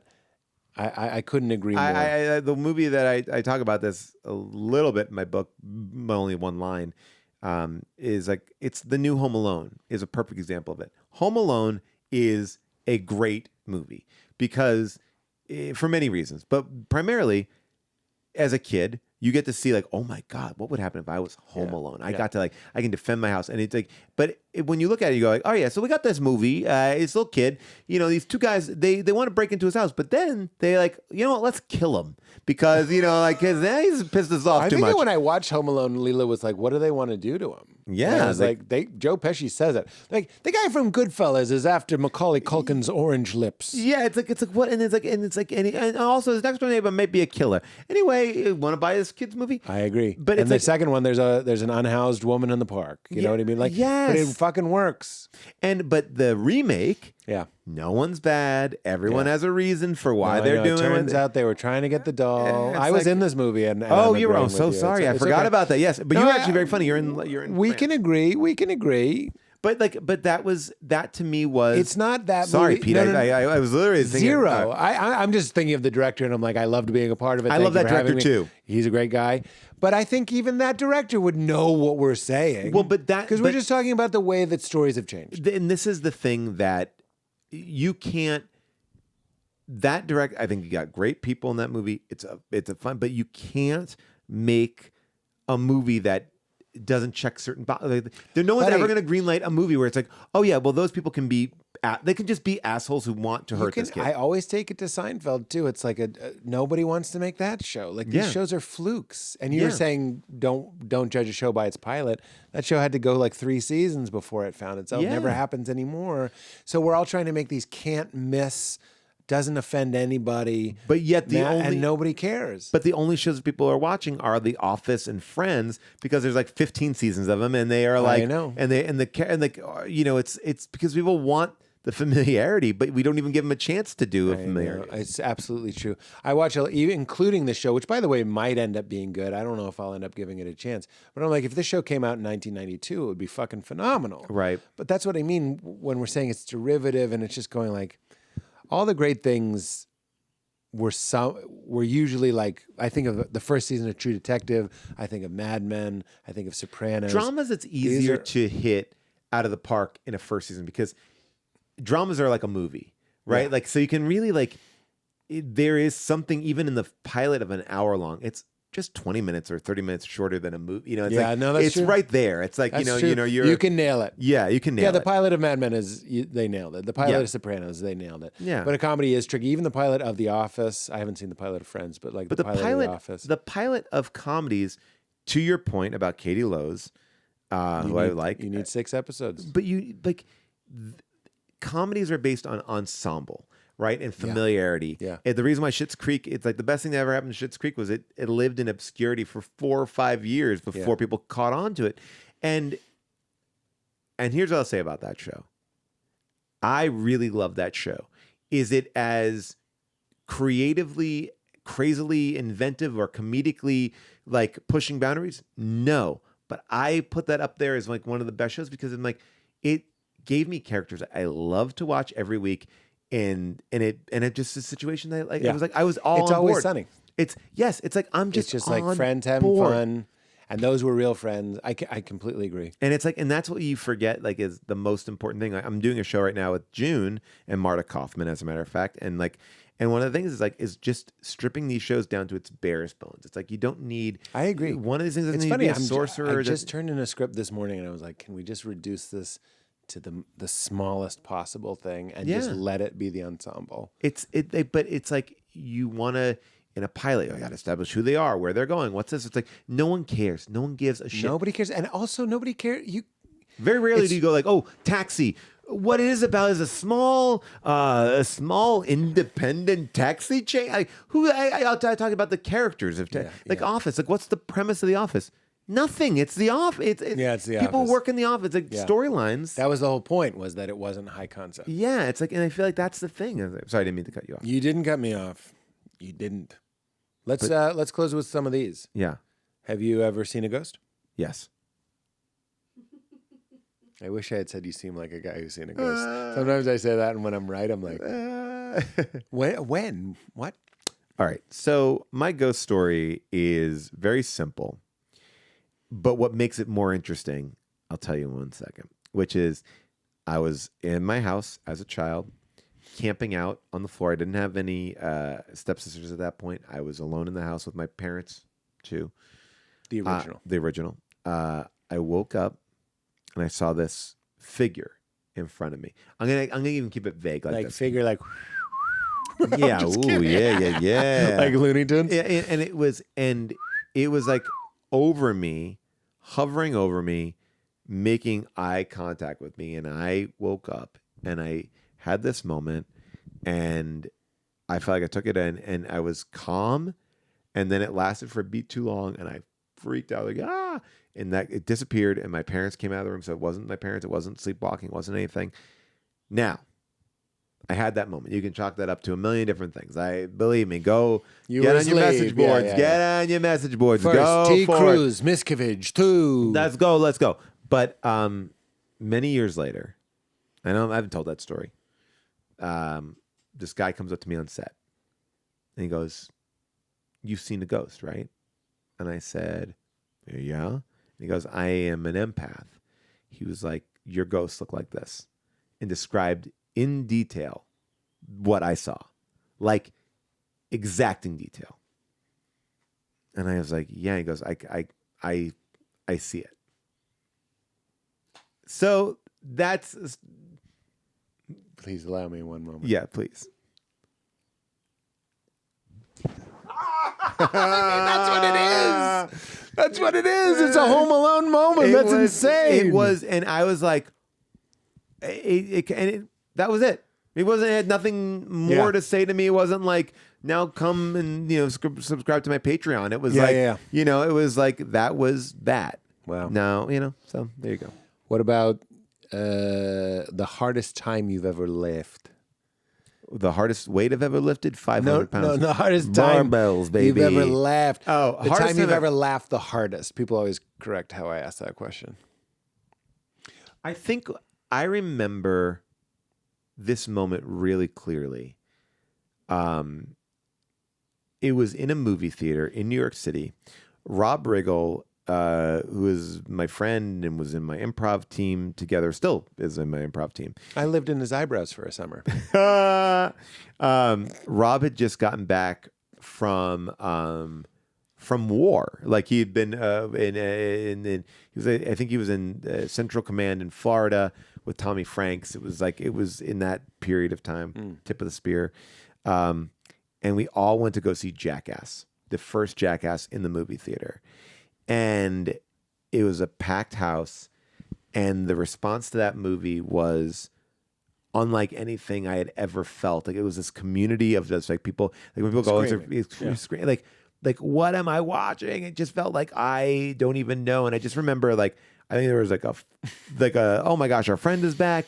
Oh my gosh, what am I watching? There was this there are moments where June and I will laugh, and it's a shared moment that I can never quite express. Like I could tell you, June and I were laughing so hard the other night in bed about something by the time I'd be able to explain to you what it was. Yeah, it's not funny. It's only funny because we understand these little beats of whatever it is. Yes. And man, oh man, but just being in a communal environment. Oh yeah, and watching Borat, that thing.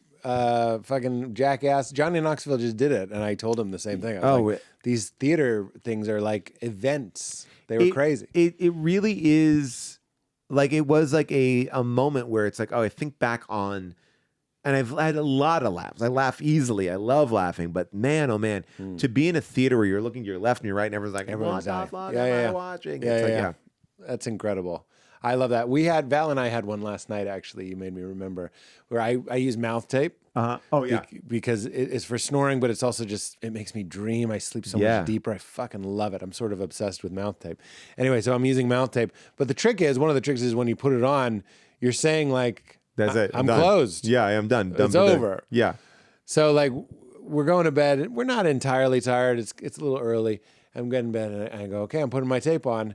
And she goes, okay. And then I put it on. And then something came up and I had to talk. And I was like, and she's like, oh yeah, your tape on. And then we start laughing. And I'm trying to say, don't put this in a movie. Because she writes movies. Yeah. And she's always writing moments where I'm a jackass in her movies. And I go, It's dark and I go, and I'm going, and we're dying. The tape's coming off because I'm laughing. We laughed so hard that the tape came off. My question is, why don't you just pick off the tape and just I didn't want to get a new piece. I get it. A restick? What are you, nuts? I should try some. I have it by my bedside. I have mouth tape and breathe right strips. I do, Got to do both. That's what I got to do. You know how I know it works? How? No shit. It's like I dream the whole night. That's I've done it once or twice and it was pretty great. It's fucking dope. I know it's kind of trending right now. I have a beard, so it is sometimes a little trickier to hold. But I should try it again. Give it a It's right there. whirl. It's right by my bed. Plus, I like to look like a hostage when I'm in. Yeah, so, hostage tape. That's the hostage brand. tape, yeah. I love it. But those laughs at like one of the most fulfilling laughs I ever have is our kids are nearby. Like we're in a hotel, we're in a thing, and we're just in bed and we're up and we're just talking. And it almost feels like we're kids. Like it's well, like, Leela was sleeping at the foot of the bed in her bed. Yeah. She has her bed, and then Yeah. it's a whole thing. Yeah, So she's in our bedroom in her bed. Yeah. So we're trying not to wake her. That's key. right, yeah. It's like If we were just laughing and that I had mouth tape on, who fucking cares? But don't wake the baby. yeah, exactly. Is suddenly all great hard laugh stories involved. You're not supposed to laugh. Yeah, and that's So it's she's just like dying. it's like you're like two kids like in like on a sleepover or something like Yeah, that. yeah. We have a bidet, and when you sit on it, it beeps. Amazing. Like it just goes beep, like really loud. It's so dumb. Why? And I don't know. Tell you that you're done? No, you're just starting. You just sat down. yeah. Like you sit down and it goes beep. And when you get up, it beeps again. Like That's too much. Yeah, you and don't I'm need it. doing the guy going like, when you sit down, it beeps really loud. One clean beep to let everyone know. And Time for poop. Val was laughing, but then I got myself. I put my head down and was just like shake laughing.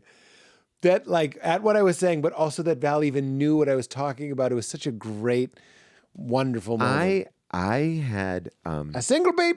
I had a pot Jolly Rancher, right? A very jolly. And I popped it in, and this is like years ago, and it's like when people when there wasn't too much like science around edibles. Yeah, like it was like you could have like 5 sips, you could have like you could have like whatever, a bite of a brownie and go nuts for 5 days, or you could have like another. Yeah. So The Wild West. Yeah, so I was like, I'm gonna do this, but I only stuck on it for like 3 minutes. I timed it 3 minutes. I took it out, and that's it. And we go to see a Groundlings show, and I had never seen the Groundlings. It was Sunday Company. It's so funny. If I were you, I'd be so worried that they're going to be like, Well, this is the what happened. So I go there, and I think it's the funniest thing I've ever seen in my life. So much so that like I can't stop. Like everything is working, and now I'm crying. And then there's a part of me that's like outside of me going like, this is ridiculous, and now that's even funnier to me. So I'm laughing at it, and I'm laughing at me. that you laugh. And I am like tears streaming down my face, and June had to like get up and like go. Like she's like, I have to leave you here. As you like for the intermission while I am still like, oh my God. and it was uncontrollable. And I know it was like aggravated by something else, but man, oh man, and it felt like I think there was something like. Sometimes I get like this. I get a little judgmental if I go see like not that much anymore, but back then I'd be like, well, how good are the Groundlings? I'm fucking UCB. I fucking like You're the Jets. Sometimes I need to get high before I see you. And it was like I'll tell you that show was great. I wasn't laughing ironically at it. I was laughing full forward. But it was like it was a good idea. Like I just released myself with this thing and just like being so stupidly excited about it. I was like, oh my 3 God. minutes on a JR. That'll do it. No, it was so good. Polly boy, I love this. The book is so great. is Joyful Recollections Of Trauma. of Trauma. That's and it. You are joyful, and thank you so much for doing this. This is a pleasure. I'm so excited that we got to do this. Me too, and I'll send you a bunch of Magic Mind. can't We're going to read a comment.